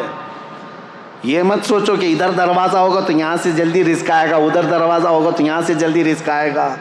عزیزان گرامی وقار، ہمارے ہاں ایسا نہیں ہے، ورنہ ہم تو جو ہے 12 فلور کی 14 فلور کی مسجد بناتے اور چھت پہ جا کے نماز پڑھتے، جلدی سے اوپر چلی جائے گی۔ ہمارا یہ عقیدہ نہیں ہے۔ ہم خاک پر بھی سجدہ کریں، دل اگر جھک گیا ہے تو مولا اس کو بھی قبول فرمائے، اور اگر تمہارا دل جھکتا نہیں، یقین نہیں ہے اللہ کی ذات پر، تو آسمانوں میں اڑ کر کے بھی پڑھو، تمہارے منہ پر مار دی جائے گی۔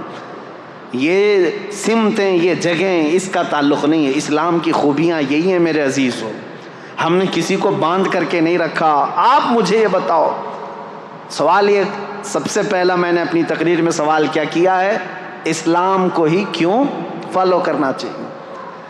یہ سوال اگر غیروں کی طرف سے ہے، یعنی جو اسلام میں نہیں ہے، دلت لوگوں کو کرنا چاہیے سلام، یہ سوال، تو میں ان کو اچھی طرح سے بتاتا ہوں۔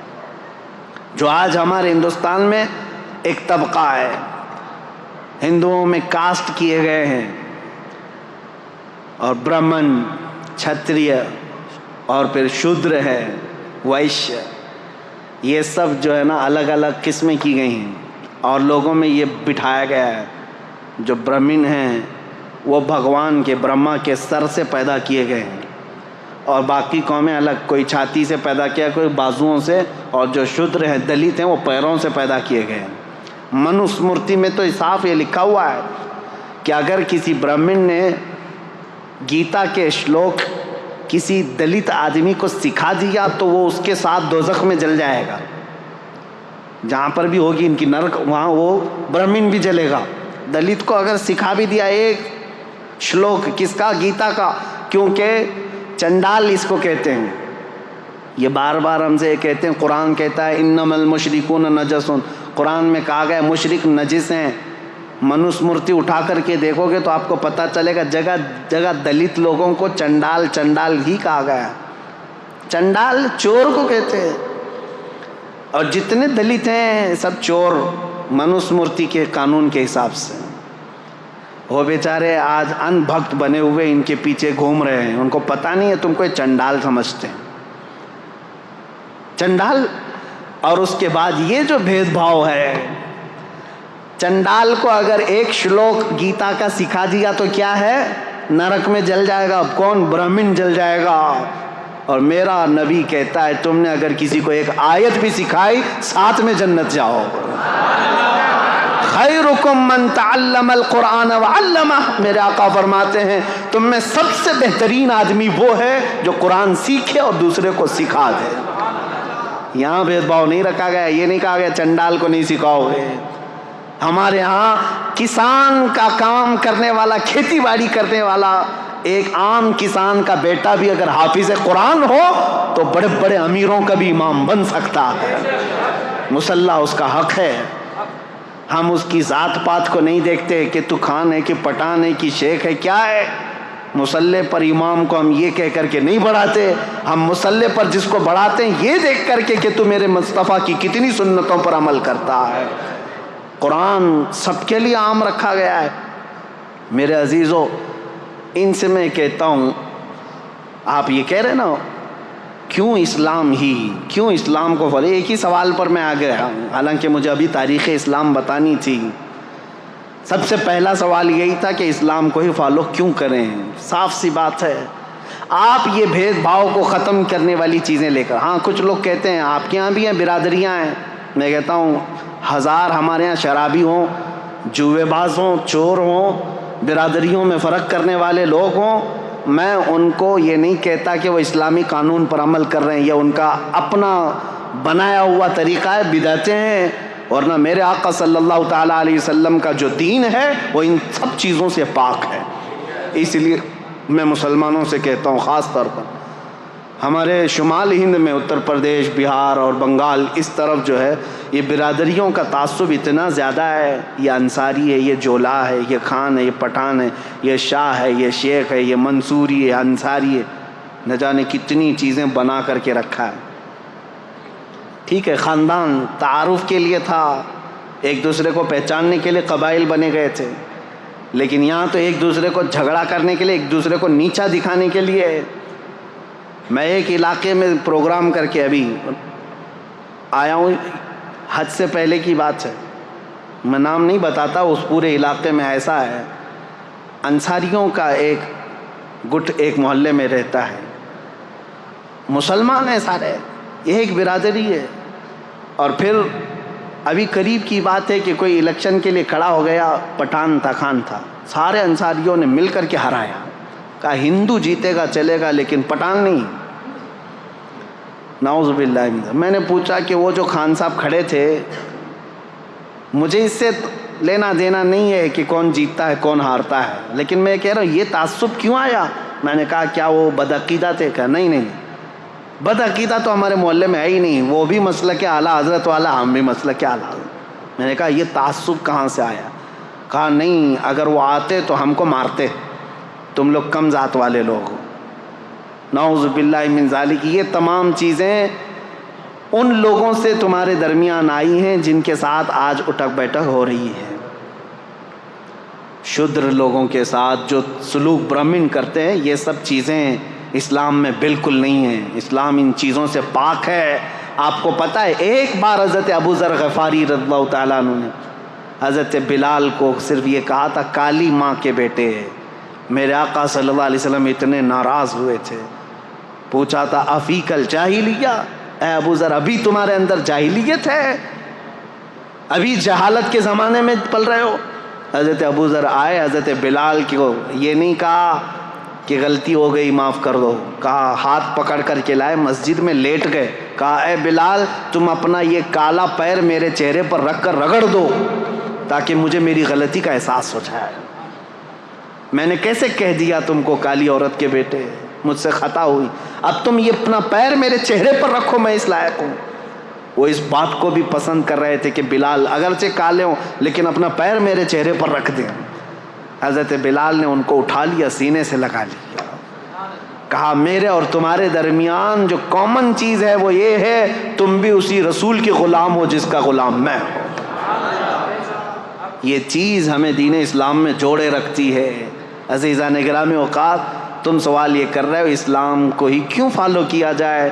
یہ اسلام کی خصوصیت ہے کہ فلسطین کا بچہ روتا ہے تو ہمارے درمیان ہمارے دل کے اندر بھی درد اٹھتا ہے.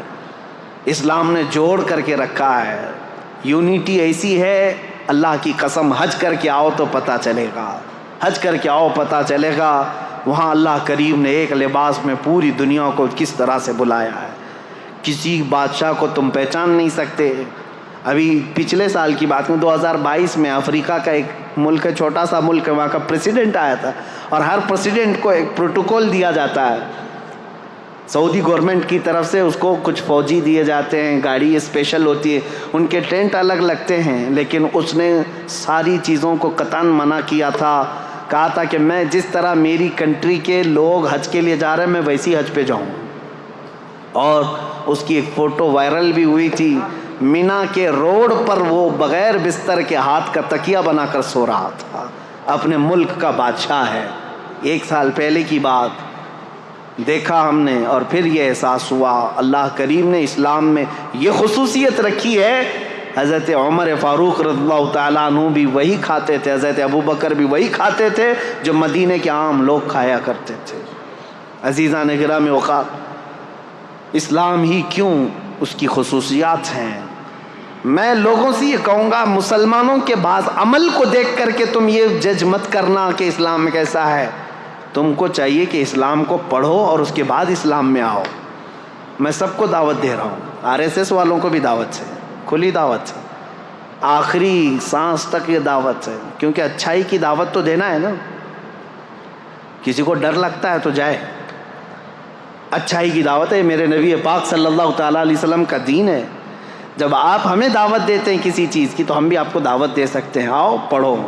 لوگوں کے عمل دیکھ کر کے جج مت کرنا کہ اسلام ایسا ہے ویسا ہے. لوگوں کے عمل سے نہیں، اسلام اپنی حقانیت سے چل رہا ہے. اب دوسرا اس پر جو اعتراض ہمیشہ ہوتا رہا ہے، آج بھی ہوتا ہے، اسلام تلوار کے زور سے پھیلا. ایک بھونڈا اعتراض ہے جنہوں نے سمجھا نہیں. میں ان سے کہتا ہوں تاریخ میں تم کو کسی نے پٹی پڑھا دیا اسلام تلوار سے پھیلا، تلوار سے پھیلا. آج پتہ ہے آپ کو سب سے زیادہ تیزی سے پھیلنے والا دین آج بھی دنیا میں اسلام ہے. آج واشنگٹن کی نیوز نکال کر کے دیکھ لیں آج کی آپ کہ وہاں پر مسلمان کتنی تعداد 10 سال کے اندر کتنے ہوئے. کہا کہ وہاں پر 260% بہت زیادہ ہو گئے ہیں 10 سال کے اندر مسلمان بڑے, اور کرسچن صرف 47%. سب سے زیادہ اسلام تیزی سے پھیل رہا ہے یو کے میں, یو ایس میں, رشیا میں, افریقہ میں, سب جگہ ہے. اسلام آج بھی اسی طرح سے تیزی سے پھیل. یہ جو بوکھلاہٹ ہے نا آپ جو دیکھ رہے ہیں, یہ جو کیڑے مکوڑے اچانک آ رہے ہیں, کیوں؟ ان کو ایسا لگ رہا ہے کہ یہ چند سالوں میں تو یہ سب پورے حاوی ہو جائیں گے. ان کے بچے بھی زیادہ ہیں, ان کے عورتوں کو بھی زیادہ کرنے کی اجازت ہے, 4 ہیں. وہ دیکھتے نہیں, وہ پاگل کتا کہتا تھا کہ 2029 میں تو ہندوستان کا پردھان منتری مسلمان ہو جائے گا. یہ ڈر ستا رہا ہے, خوف ستا رہا ہے, اتنے مسلمان ہو جائیں گے, اتنے مسلمان ہو جائیں گے. اب میں یہ باتیں اس لیے کر رہا ہوں کہ ان کو یہ پتہ ہے کہ مسلمان آج بھی بڑھ رہے ہیں. ٹھیک ہے, ان کا ہی کہنا ہے. مسلمانوں کی تعداد بہت زیادہ ہو گئی, ہندوستان کی بھی بات کر رہے ہیں, یو ایس میں بھی بات کر رہے ہیں, رشیا میں بھی, سب جگہ پر. اب میں آپ سے پوچھتا ہوں ان لوگوں سے جو کہتے ہیں اسلام تلوار کی زور سے پھیل رہا ہے, تو مجھے بتاؤ یو ایس میں کون تلوار لے کر کے گھوم رہا ہے اسلام پھیلانے کے لیے؟ رشیا میں کون تلوار لے کر کے پھیلا رہا ہے اسلام؟ یو کے میں کون پھیلا رہا ہے؟ ارے میاں آج تو بالکل الٹا مسئلہ ہے. تمہاری ساری میڈیا لگ گئی ہے ہمیں دہشت گرد ثابت کرنے پر, باوجود اس کے لوگ جوک در جوک اسلام میں داخل ہو رہے ہیں. ہالینڈ کا وہ شخص آپ کو پتا ہے جو چند سالوں پہلے کہتا ہے کہ میرے نزدیک سب سے برا دین دھرم اسلام تھا, سب سے برا دین, اور سب سے برے لوگ میرے نزدیک مسلمان تھے. آج وہ الحمدللہ مسلمان ہے, اور میرے آقا صلی اللہ تعالیٰ علیہ وسلم کی سیرت پر پوری کتاب لکھ رہا ہے. آپ کو پتہ ہے افریقہ کا ایک عیسائی اس سال حج پر آیا ہوا تھا, عیسائی پادری تھا, جس نے کہا تھا کہ میرے فالوور میں 1 ملین لوگ ہیں عیسائی. اس نے خود کہا آج میں غار ہیرا جو جبل نور پر ہے پہاڑی مکہ میں, اس کی مٹی چوم کر کے وہ رونے لگا, جو پیدائشی عیسائی ہے. میں بتاتا ہوں میرے عزیزو, اس کی بھی کلپ وائرل ہوئی تھی, آپ لوگوں نے دیکھا ہوگا.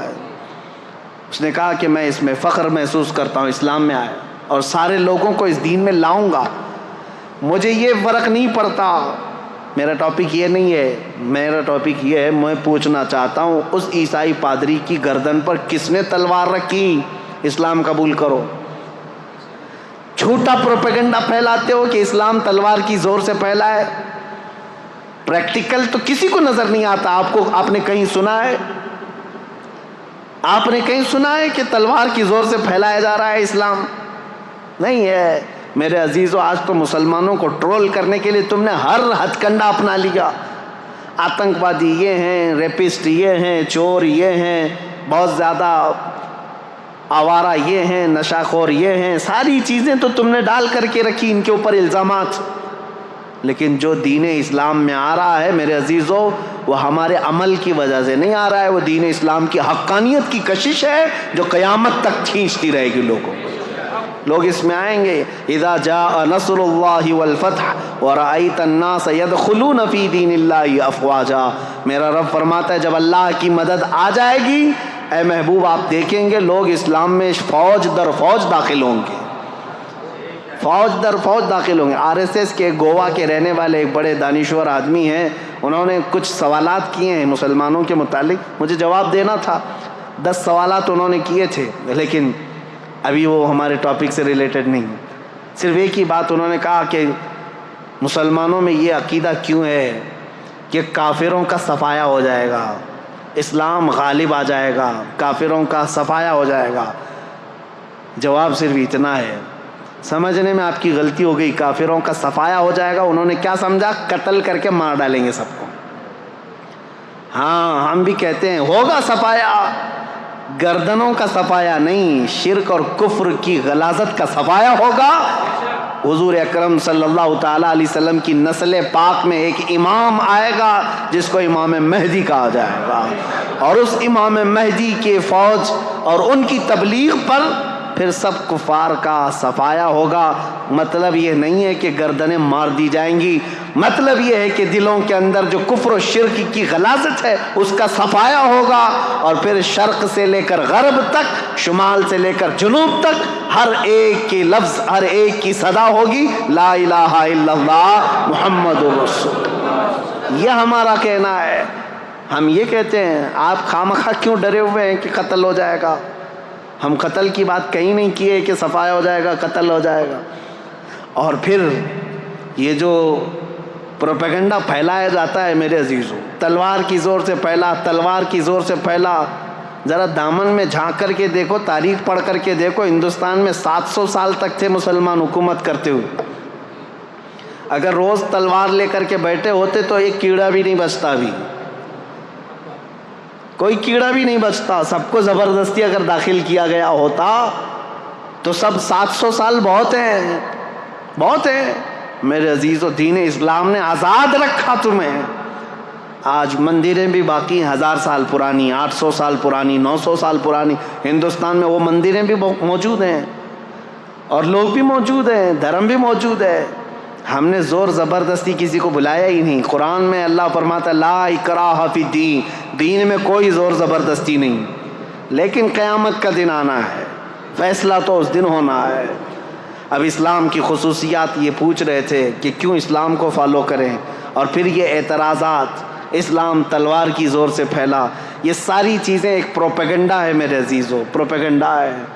اور حقیقت اگر میں آپ کو بتاؤں، نبی کریم صلی اللہ تعالیٰ علیہ وسلم جتنی جنگوں میں شرکت فرمائے وہ تقریباً 17 ہوتی، 17 غزوات جس میں حضور صلی اللہ تعالیٰ علیہ وسلم بنفس نفیس خود گئے، اور کل جنگوں میں جو لوگ مرے، فوت ہوئے، ان کی تعداد پتہ ہے 252، 250 لوگ مرے ہیں۔ کتنے؟ 250۔ اور آپ کو پتہ ہے فرسٹ ورلڈ وار جو ہوئی تھی، فرسٹ ورلڈ وار، اس میں کتنے لوگ مرے تھے پتہ ہے؟ 3 کروڑ لوگ مرے تھے۔ اور سیکنڈ ورلڈ وار جو 1940 پہ ختم ہوئی، 1940 تک، اس میں 5 کروڑ لوگ، کروڑ کی بات کر رہا ہوں، 100 بھی نہیں، 1000 بھی نہیں، لاکھ بھی نہیں، کوئی گنتی ہے انسانوں کی؟ یہ آج ہمیں تمیز دینے آئے ہیں اسلام تلوار کی زور سے پھیلا۔ یہ 5 کروڑ، یہ 3 کروڑ لوگوں کو جو موت کی گھاٹ اتارا گیا ہے، کس بنیاد پر؟ مجھے بتاؤ کس بنیاد پر؟ صرف حکومت، تخت اور سکتہ حاصل کرنے کے لیے ہزاروں نہیں کروڑوں انسانوں کو موت کی گھاٹ اتار دیا۔ دور مت جاؤ، آج رپورٹ نکال کر کے دیکھ لینا، ہماری نہیں، آزاد رپورٹ، عراق میں پچھلے 20 سال سے کتنے لوگوں کو امریکہ نے مارا ہے۔ آج ملک شام میں 2011 سے لے کر 2023 تک کا آپ رپورٹ نکال کر کے بتاؤ کتنے لوگ وہاں مارے گئے۔ فلسطین میں پچھلے 60 سال سے کتنے لوگ مارے گئے۔ ہوتا یہ ہے کہ چور خوب چوری کر چکا ہے، لیکن یہ کہتا ہے دوسرا چور ہے، دوسرا چور ہے۔ ان کی چوریاں اتنی ہیں کہ یہ اپنی چوری کو چھپانے کے لیے، جیسے ہمارے ملک کے صاحب کرتے ہیں، سب کو بولتے رہو تاکہ کوئی ہم کو نہ بولے۔ یہ پروپیگنڈا اس طرح اتنی تیزی سے پھیلایا گیا ہے، اتنا پھیلایا گیا ہے کہ اسلام تلوار کی زور سے پھیلا، تلوار کی زور سے پھیلا۔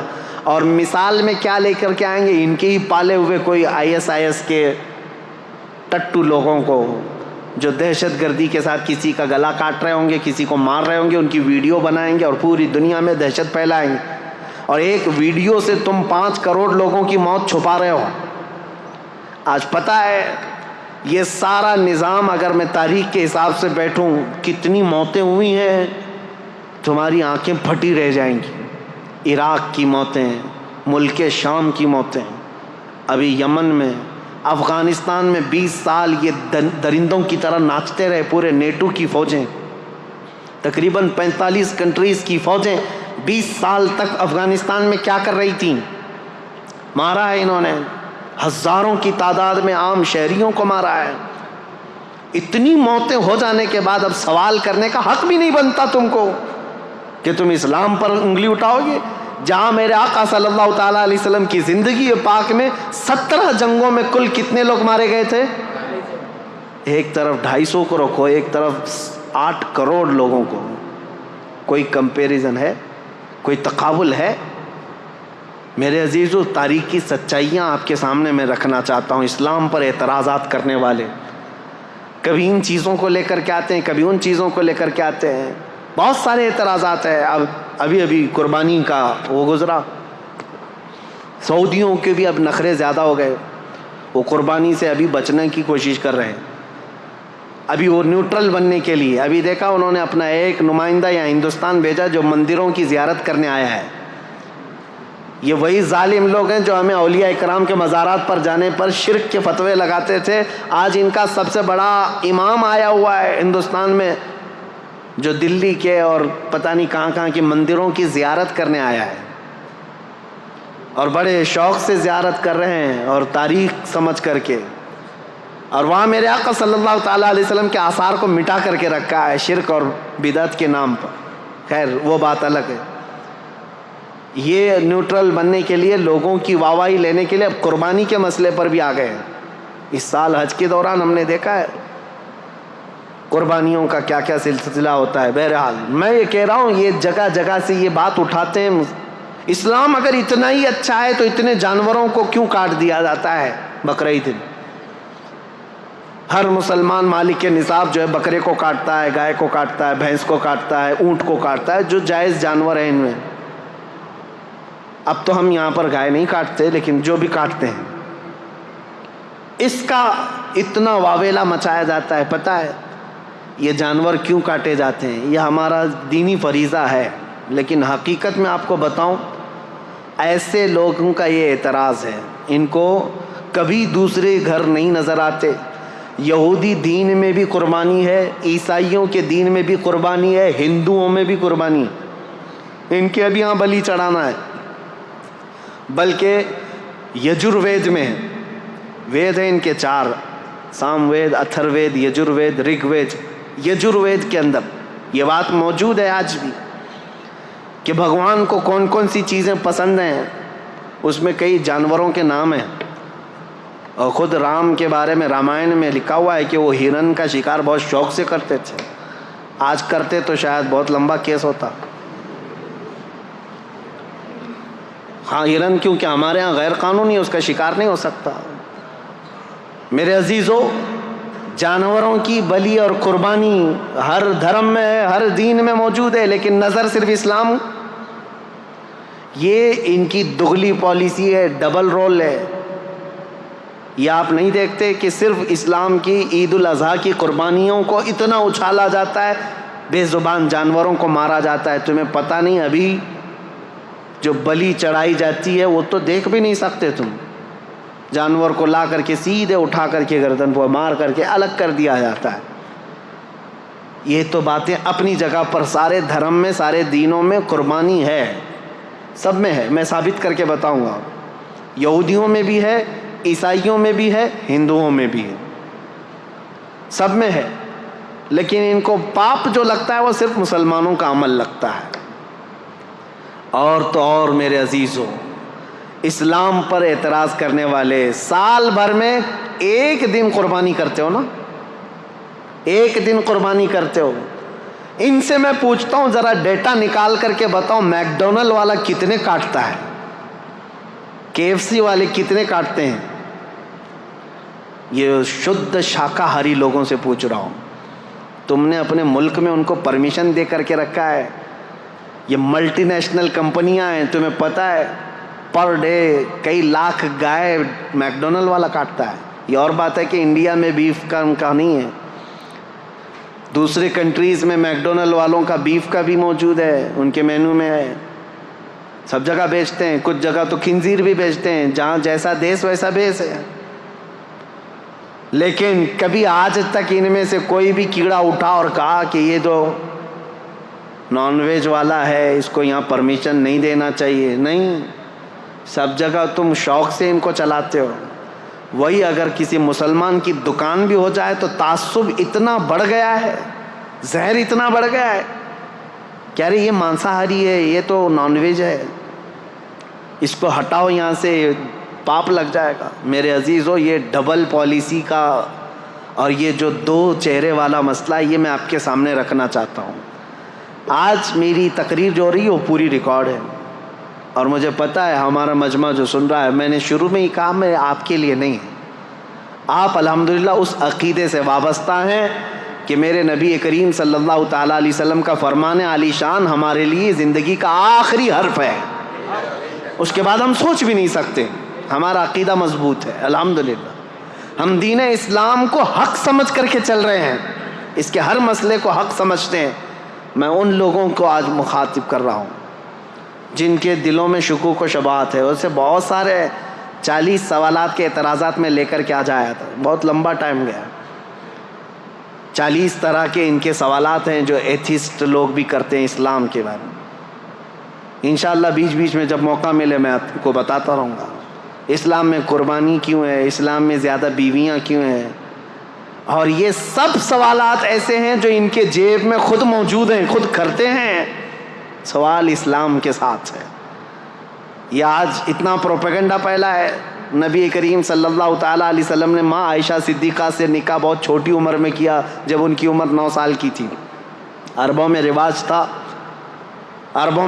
تھا اور اس کو کوئی اگر عیب سمجھتا تو سب سے پہلے مکہ کے وہ کافر جو حضور کو عیب لگانے کی کوشش کرتے ہیں ان میں سے کوئی انگلی اٹھاتا اور کہتا یہ کیا کر دیا آپ نے، اور بہت واویلا مچاتے. لیکن عربوں میں سے ایک نے بھی نہیں کہا حضرت عائشہ کی شادی پر، کیونکہ ان کو پتا تھا یہ نارمل چیز ہے، کامن چیز ہے.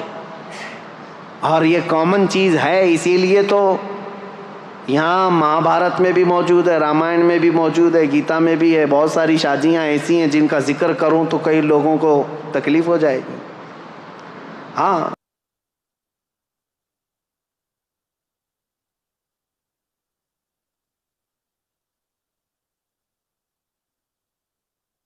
اور زیادہ بیویاں نبی کریم صلی اللہ تعالیٰ علیہ وسلم کی 10 بیویوں کے متعلق یہ ٹی وی میں بیٹھ کر کے پکوڑے تلتے رہتے ہیں اور ایک دوسرے پر اعتراضات کرتے رہتے ہیں.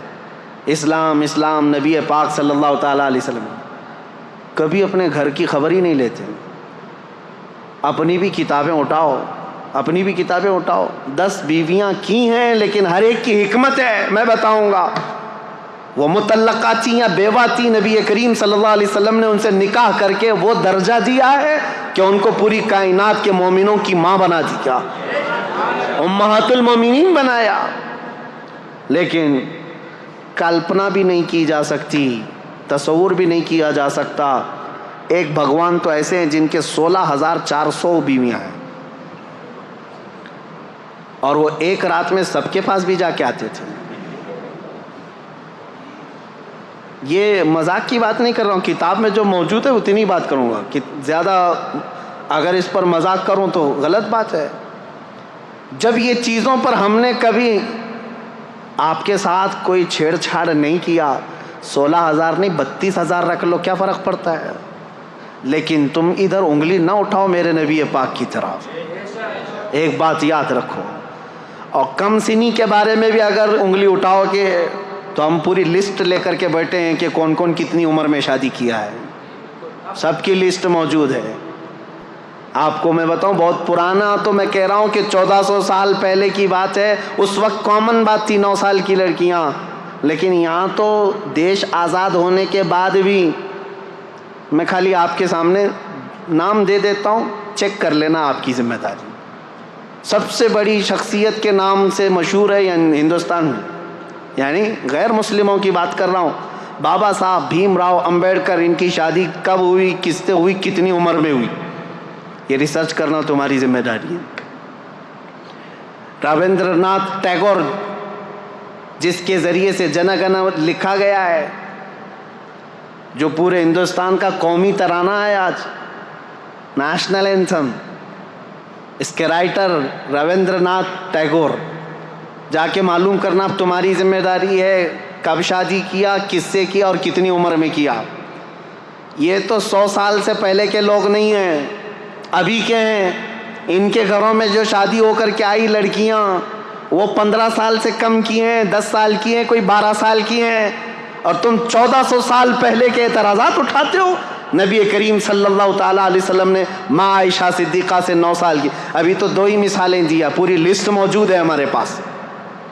صرف اتنا میں کہنا چاہتا ہوں، اسلام کے متعلق ٹھنڈے دل سے سوچو، کائیں کائیں چلانے سے یا کتے کی طرح بھونکنے سے تمہیں ہدایت کبھی نہیں ملے گی۔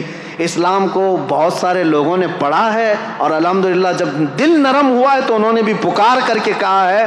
آپ کو پتہ ہے ایک بہت بڑا رائٹر ہے، انگلش رائٹر، بہت بڑا رائٹر ہے، جارج برنارڈ شاہ، اس نے کہا ہے میں نے پورا ریسرچ کر کے دیکھ لیا، دنیا میں اسلام سے بہترین قانون کسی کے پاس ہے ہی نہیں، اسلام سے بہترین قانون کسی کے پاس نہیں۔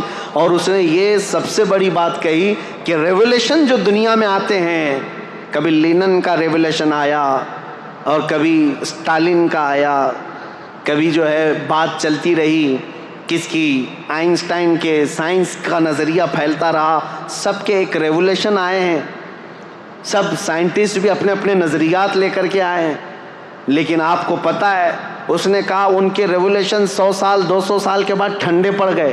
سوشلزم، مارکسزم، کمیونزم، یہ سب چیزیں جو ہیں ریولیشن کے طور پر آئے، حکومت چلانے کے طریقے لے کر آئے، لیکن ٹھنڈے پڑتے گئے، ان کی شخصیات جب چلی گئیں۔ جارج برنارڈ شاہ کہتا ہے لیکن ایک ریولیشن آیا مدینے سے،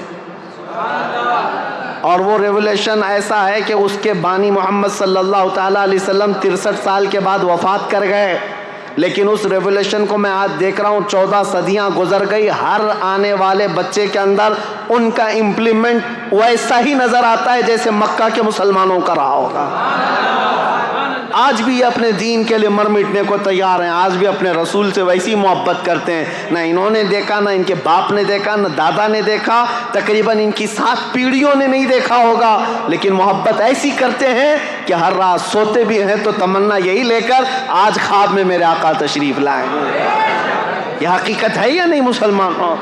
یہ میری بات نہیں، یہ جارج برنارڈ شاہ ایک رائٹر ہے انگلش انگریز، وہ کہتا ہے اتنا بڑا ریولیشن میں نے نہیں دیکھا جو 1400 سال تک چلتا آ رہا ہو، اور آج وہ رسول نہیں ہے، وہ صحابہ نہیں ہیں جو ان کے کیمپینین تھے، ان کے ساتھی تھے، ان کے خلیفہ نہیں ہیں، لیکن اس کے باوجود خاموش دیواروں سے ایسا لگتا ہے اسلام ابھی بھی پھیل رہا ہے۔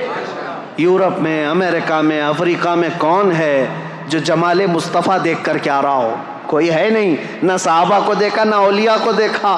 اس وقت کے فتنوں کے زمانے میں بھی لوگ اسلام میں داخل ہو رہے ہیں۔ میں کہتا ہوں یہ میرے آقا کا لایا ہوا ریولیشن، انقلاب ایسا ہے جو آج تک نہیں بلکہ قیامت تک قائم رہنے والا ہے، اور یہ سب پر غالب آ کر کے رہے گا انشاءاللہ۔ سوالات، اعتراضات بہت سارے ہیں۔ اسلام میں 4 شادیاں کیوں، اس کا میں نے بتا دیا۔ عورتوں کی تعداد زیادہ ہے اور ان عورتوں کو آوارہ ہونے سے بچانا بھی ضروری ہے، اس کے لیے ایک سسٹم دیا گیا ہے، کیونکہ اسلام فلی لائف سسٹم ہے۔ اور اس کے علاوہ کم سنی پر جو اعتراضات کرتے ہو، اور اس کے علاوہ بہت ساری چیزیں ایسے اعتراضات کرتے ہیں، مرنے کے بعد دوبارہ زندہ ہونے کا عقیدہ کیوں ہے، یہ ساری چیزیں اسلام میں کیوں؟ میرے عزیزو، یہ ہونا بہت ضروری ہے۔ اگر آخرت کا تصور نہ رہے تو ہر کوئی آزاد کھلے طور پر ناچتا رہے گا جیسے وہ ناچ رہے ہیں۔ شراب پی لیا، زنا کر لیا، ڈر کسی کا نہیں ہے۔ اور زیادہ سے زیادہ کچھ لوگ ڈراتے ہیں یہ کہہ کر کے کہ اچھے کام کرو تو ٹھیک ہے، برے کام کرو گے تو اگلے جنم میں چوہا پیدا ہو جاؤ گے، کتا پیدا ہو جاؤ گے، اتنا ہی ڈر ہے۔ وہ دیکھتے نہیں، ان کا مذاق بھی چلتا رہتا ہے، کبھی یمراج کو دھوکہ دے دوں گا۔ ہاں، یہ موت کے فرشتے کے متعلق جو عقیدہ ہے وہ اس لیے کہ اتنا ہلکا بنا کر کے پیش کر دیا تم نے، اتنا ہلکا بنا کر کے کہ کچھ نہیں ہونے والا ہے۔ میرے عزیزو، اسلام آخرت کا ایسا مضبوط عقیدہ دیتا ہے، ایسا مضبوط عقیدہ کہ آپ مشرق سے لے کر مغرب تک، شمال سے جنوب تک پوری دنیا میں گھومو، کسی بھی مسجد میں جاؤ، مسلمان جب مسجد میں جا کر اللہ اکبر کہہ کر رکعت باندھتا ہے، اس کی نظریں ایسی سیدھی ہو جاتی ہیں، کوئی اسے پکارے تو بھی نہیں دیکھتا، کوئی اسے چلائے تو بھی نہیں دیکھتا، اس کی نظر ایک ہی طرف ہے، وہ اللہ کے قرب کی طرف بڑھنا چاہتا ہے۔ میں اس سے یہ پوچھتا ہوں دوسروں سے، یہ اس کے اندر مطمح نظر، محور، مرکزیت کس نے پیدا کیا؟ یہ عقیدہ آخرت ہے۔ اس کا عقیدہ یہ ہے میرا رب مجھے دیکھ رہا ہے۔ ٹھنڈیوں کے دنوں میں بستر چھوڑ کر کے اگر نماز کے لیے آتے ہو، یہ عقیدہ ہے کہ آخرت میں مجھے حساب دینا ہے۔ کسی کا مال نہیں کھاتا آدمی تو اس لیے کہ آخرت میں مجھے حساب دینا ہے۔ وہ کہتے ہیں حساب تو یہاں پر بھی اللہ دے سکتا تھا، وہاں کیوں؟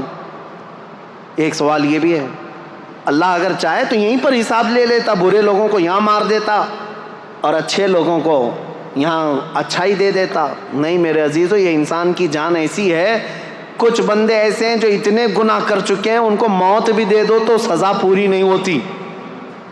صحیح کہہ رہا ہوں؟ کچھ کتے ایسے ہیں جن کو 100 بار مارو تو بھی سزا پوری نہیں ہوتی۔ ان سے ہی پوچھو، ہٹلر نے جرمن کا تاناشاہ، جس کے بارے میں مشہور ہے کہ 50 لاکھ یہودیوں کو مار ڈالا، چیمبر میں ڈال کر کے مارا، اس کا ذکر کرنے بھی نہیں دیتے یہودی، ہولوکاسٹ کا پکڑ کے لے جائیں گے، کچھ بھی کریں گے۔ یہ ہماری تقریر بھی سنتے ہیں اور ہمیں پھر وہاں پر بیت المقدس جانے نہیں دیتے۔ بہرحال انشاءاللہ العزیز ایک دن آئے گا جب ہمارے اس قبلہ اول پر اسلام کا پرچم لہرائے گا انشاءاللہ۔ ہمارے خطبے بھی ہوں گے، ہماری نمازیں بھی ہوں گی انشاءاللہ۔ میں ان سے پوچھتا ہوں 50 لاکھ لوگوں کو مارا، چلو آج پکڑ کر کے ہم لا کر کے دے دیتے ہٹلر کو، کیا سزا دو گے؟ کیا سزا دو گے اس کو؟ 50 لاکھ لوگوں کو مار، تم خوب غصے میں جل کر کے کیا کرتے؟ اس کو بھی چیمبر میں ہی ڈال کے مارتے، ہاں اس کو بھی مار ڈالتے، مر جاتا تو ہو گیا۔ ایک یہودی کو مارنے کی سزا ہو گئی ہے، باقی اتنے جو 50 لاکھ کے قریب ہیں، ایک کو مارنے کی سزا تو ایک کو مار دیا تم نے۔ اس کو تو سزا ملنی چاہیے تھی 50 لاکھ لوگوں کے مارنے کی۔ اب میرے رب کا نظام آخرت میں موجود ہے، جہنم میں ڈالے گا رب تعالیٰ ظالموں کو۔ رب تعالیٰ قرآن میں فرماتا ہے کلما نضجت جلودہم بدلناہم جلودا غیرہا لیذوقوا العذاب۔ جب جب جہنم کی آگ سے چمڑی پک جائے گی، ہم اس کی چمڑی اتار دیں گے اور نئی چمڑی ڈالیں گے تاکہ وہ عذاب چکھ سکے۔ ہر بار اس کی چمڑی بدلی جائے گی۔ حضرت کعب احبار رضی اللہ تعالیٰ عنہ مفسر قرآن ہے، آپ سے پوچھا گیا یہ چمڑی بدلنے کا پروسیس جو جہنم میں ہوگا یہ کتنی بار بدلا جائے گا؟ انہوں نے فرمایا کہ 1 گھنٹے میں 70 بار بدلی جائے گی۔ 1 گھنٹے کے اندر 70 بار جسم کی چمڑی بدلی جائے گی تاکہ وہ ہر بار نیا عذاب چکھ سکے۔ جب جب جلے گا پھر بدلا جائے گا۔ کیوں؟ وہاں موت نہیں ہوگی، موت نہیں ہوگی۔ ایک بار موت کو بھی موت آ جائے گی، اس کے بعد ختم۔ اب نہ جہنمیوں کو موت نہ جنتیوں کو موت، اب سزا جھیلنا ہوگا۔ اس کے لیے آخرت میں حساب کتاب ہونا ہے، انصاف ہونا ہے۔ آخرت ضروری ہے۔ دنیا میں عدالت ہو سکتی، فیصلہ ہو سکتا، ایک بار مار دیتے ہو جاتی، باقی گناہوں کی سزا کیسے دیتے؟ باقی گناہوں کی سزا کیسے ملتی؟ ایک مرد ایسا آیا جو 10 لڑکیوں کا ریپ کیا ہو، اب زیادہ سے زیادہ ہم اس کو سزا کیا دیتے؟ موت کی سزا دیتے، مار دیتے۔ اس کی سزا تو ہو گئی، ایک لڑکی کے ساتھ زنا کرنے یا زنا بالجبر کی سزا ہو گئی، ایک کو مار دیا ہم، باقی 9 لڑکیوں کا انصاف کیا ہے؟ اس کے لیے آخرت ہے۔ اللہ تبارک و تعالیٰ قیامت کے دن پھر وہ عذاب دے گا، وہ عذاب دے گا جس کو کانوں نے سنا نہیں ہوگا، آنکھوں نے دیکھا نہیں ہوگا۔ میرے عزیزو، اسلام کی یہ تمام چیزیں جس کی وجہ سے میں دعوت فکر دیتا ہوں لوگوں کو، سوچو کہ اسلام کو کیوں فالو کرنا چاہیے۔ یہ میرا دین ہے، اس کی حقانیت ہے، اس کی خوبیاں ہیں، اس میں اونچ نیچ کا فرق نہیں ہے، اس میں غریب امیر کا فرق نہیں ہے، اس میں چھوت چھات نہیں ہے، اس میں غریب کا بیٹا بھی پہلی صف میں کھڑا ہو سکتا ہے، امیر کا بیٹا بھی پہلی صف میں کھڑا ہو سکتا ہے۔ حج بیت اللہ کے لیے جانے کے لیے کسی کا کوئی امتیاز نہیں۔ یہاں پر اگر کوئی اعلیٰ ذات والا ہے وہی پوجا کرے گا، وہی بھگوانوں کو چھو سکے گا، چنڈال دلیت چھو نہیں سکے گا۔ میرے دین میں یہ نہیں ہے۔ تمہارے ہاں ایسا ہے، چاہے نیکوکار ہو کہ پرہیزگار ہو یا گنہگار ہو، جب وہ خانہ کعبہ کے قریب پہنچے، حجر اسود کو گنہگار بھی چومتا ہے، پرہیزگار بھی چومتا ہے۔ دونوں کے لیے کھلا ہوا میدان ہے، خانہ کعبہ کو لپٹ جانا ہے، سب کے لیے کھلا دروازہ ہے۔ میرے نبی پاک کے آستانے پر جانا ہے، وہاں نہ بادشاہ دیکھا جاتا ہے نہ فقیر دیکھا جاتا ہے، ہر ایک کا سلام قبول کیا جاتا ہے۔ بلکہ میں تو آپ کو بتاؤں، ہزاروں نہیں لاکھوں لوگ وہاں پر سلام پیش کرتے ہیں۔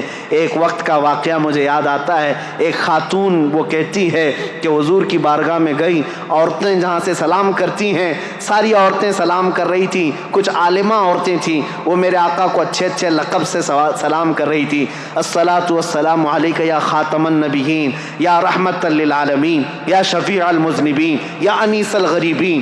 یہ جو عورت تھی یہ دیہات کی رہنے والی، گاؤں کی، پڑھی لکھی نہیں تھی۔ اس کو غم لاحق ہوا کہ میں بھی پڑھی لکھی ہوتی تو اچھا سلام کرتی میرے آقا کو، اور رونا آ گیا اور اس نے کہا السلام علیکم یا رسول اللہ۔ اتنا کہہ کر کے اپنے آنچل سے آنسو پوچھتے ہوئے اپنی قیامگاہ پر اپنے گھر پر آ گئی، سو گئی روتے ہوئے اور کوستی رہی میری جہالت کو برا ہو، بچپنے کو برا ہو کہ میں پڑھی لکھی نہیں، آج پڑھی لکھی ہوتی تو میرے نبی کو اچھا سلام کر سکتی تھی۔ آئی سو گئی روتے روتے، قسمت بیدار ہوئی، خواب میں میرے آقا تشریف لائے، نبی کریم صلی اللہ تعالیٰ علیہ وسلم تشریف لائے۔ آتے ہی آپ نے فرمایا میرے آقا نے، اے خاتون بڑی دور سے آئی، آج لاکھوں لوگوں نے مجھے سلام کیا لیکن ان سب میں مجھے سب سے اچھا تیرا سلام لگا، اس لیے کہ دل کی گہرائیوں سے سلام کیا تھا۔ اس لیے میرے عزیزو، میرے مصطفیٰ کے دربار میں نہ اونچ نیچ دیکھا گیا ہے، نہ امیر غریب دیکھا گیا ہے، نہ فقیر بادشاہ دیکھا گیا ہے، نہ ذات پات دیکھی گئی ہے۔ جو جہاں سے آیا وہ میرے مصطفیٰ کریم کے سمندر میں جم گیا۔ حبشہ سے بلال آئے، روم سے صہیب آئے، فارس سے سلمان آئے، عرب سے خالد بن ولید آئے، لیکن یہ سارے ملکوں کے میرے آقا کے مدینے میں ایسے جمع ہوئے جیسے ایک ماں سے پیدا ہوئے چار بھائی بھی اتنی محبت نہیں کرتے تھے جتنا میرے آقا کے صحابہ میں میرے آقا نے محبت ڈال رکھی۔ یہ میرے دین کی خصوصیات ہیں، یہ میرے دین کی خصوصیات ہیں۔ اس لیے میں کہوں گا لوگوں کو لا کر کے دکھاؤ اس کے مثل کوئی چیز ہو جس دین نے اتنے اعلیٰ قسم کی چیزیں دی ہوں۔ آج بھی بچیوں کے حقوق کے لیے دنیا لڑ رہی ہے، عورتوں کے حقوق کے لیے۔ یہ پروپیگنڈا ہے، یہ جھوٹی باتیں، یہ مکاری کی باتیں ہیں۔ یہ صرف اور صرف ہماری عورتوں کو جانور بنانا چاہتے ہیں اور کچھ نہیں۔ آزادی آزادی، ان کے ہاتھوں میں پلے کارڈ دے کر کے ان کو سڑکوں پر اتارتے ہیں اور کہتے ہیں آؤ تم بھی، چار دیواری ہماری زندگی نہیں۔ پاکستان میں کچھ عورتیں ایسی باہر آئیں، پلے بورڈ پر لکھا ہوا ہے، ہورڈنگز لے کر کے آئی ہیں، چار دیواری ہماری زندگی نہیں، میری مرضی میری زندگی۔ ان عورتوں کو کون بہکا رہا ہے؟ یہ وہی عیاش قسم کے لوگ جنہوں نے عورتوں کو کتوں سے زیادہ اہمیت نہیں دی۔ یہ صرف اپنے ہوس کا نشانہ بنانا چاہتے ہیں، ان کو ننگا کر کے اسٹیج پر لا کر نچاتے ہیں۔ عورتیں یہ سمجھتی ہیں یہ آزادی ہے میری۔ یہ آزادی کون سی خاک آزادی ہے جو تم ہر رات دوسرے مرد کی زینت بن جاتی ہو، ہر رات کسی مرد کے بستر کو گرم کرنے لگ جاتی ہو؟ یہ کون سی آزادی ہے؟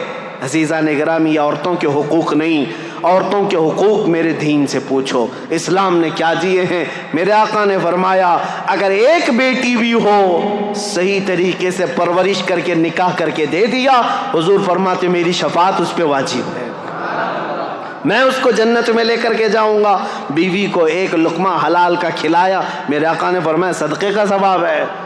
نبی کریم صلی اللہ تعالیٰ علیہ وسلم نے عورتوں کے حقوق یہاں تک بڑھا دیے، فرمایا الجنت تحت اقدام الامہات، اے لوگو تمہاری جنت تو تمہارے ماؤں کے قدموں کے نیچے ہے۔ عورت کو نہیں بڑھایا تو اور کس کو ہے؟ آج وہ لوگ سوال کرتے ہیں جو عورتوں کو جانوروں کی طرح جینے پر مجبور کر رکھا ہے۔ بہرحال میری یہ گفتگو طویل ہوتی چلی جائے گی، یہ قصہ لطیف ابھی نہ تمام ہے، جو کچھ بیاں ہوا وہ آغاز باب تھا۔ عزیزان گرامی وقار، میں اس بات پر اپنی گفتگو کو ختم کرتا ہوں، اسلام کی فطرت میں قدرت نے وہ لچک دی ہے، جتنا ہی دباؤ گے اتنا ہی وہ ابھرے گا۔ وآخر دعوانا الحمدللہ رب العالمین۔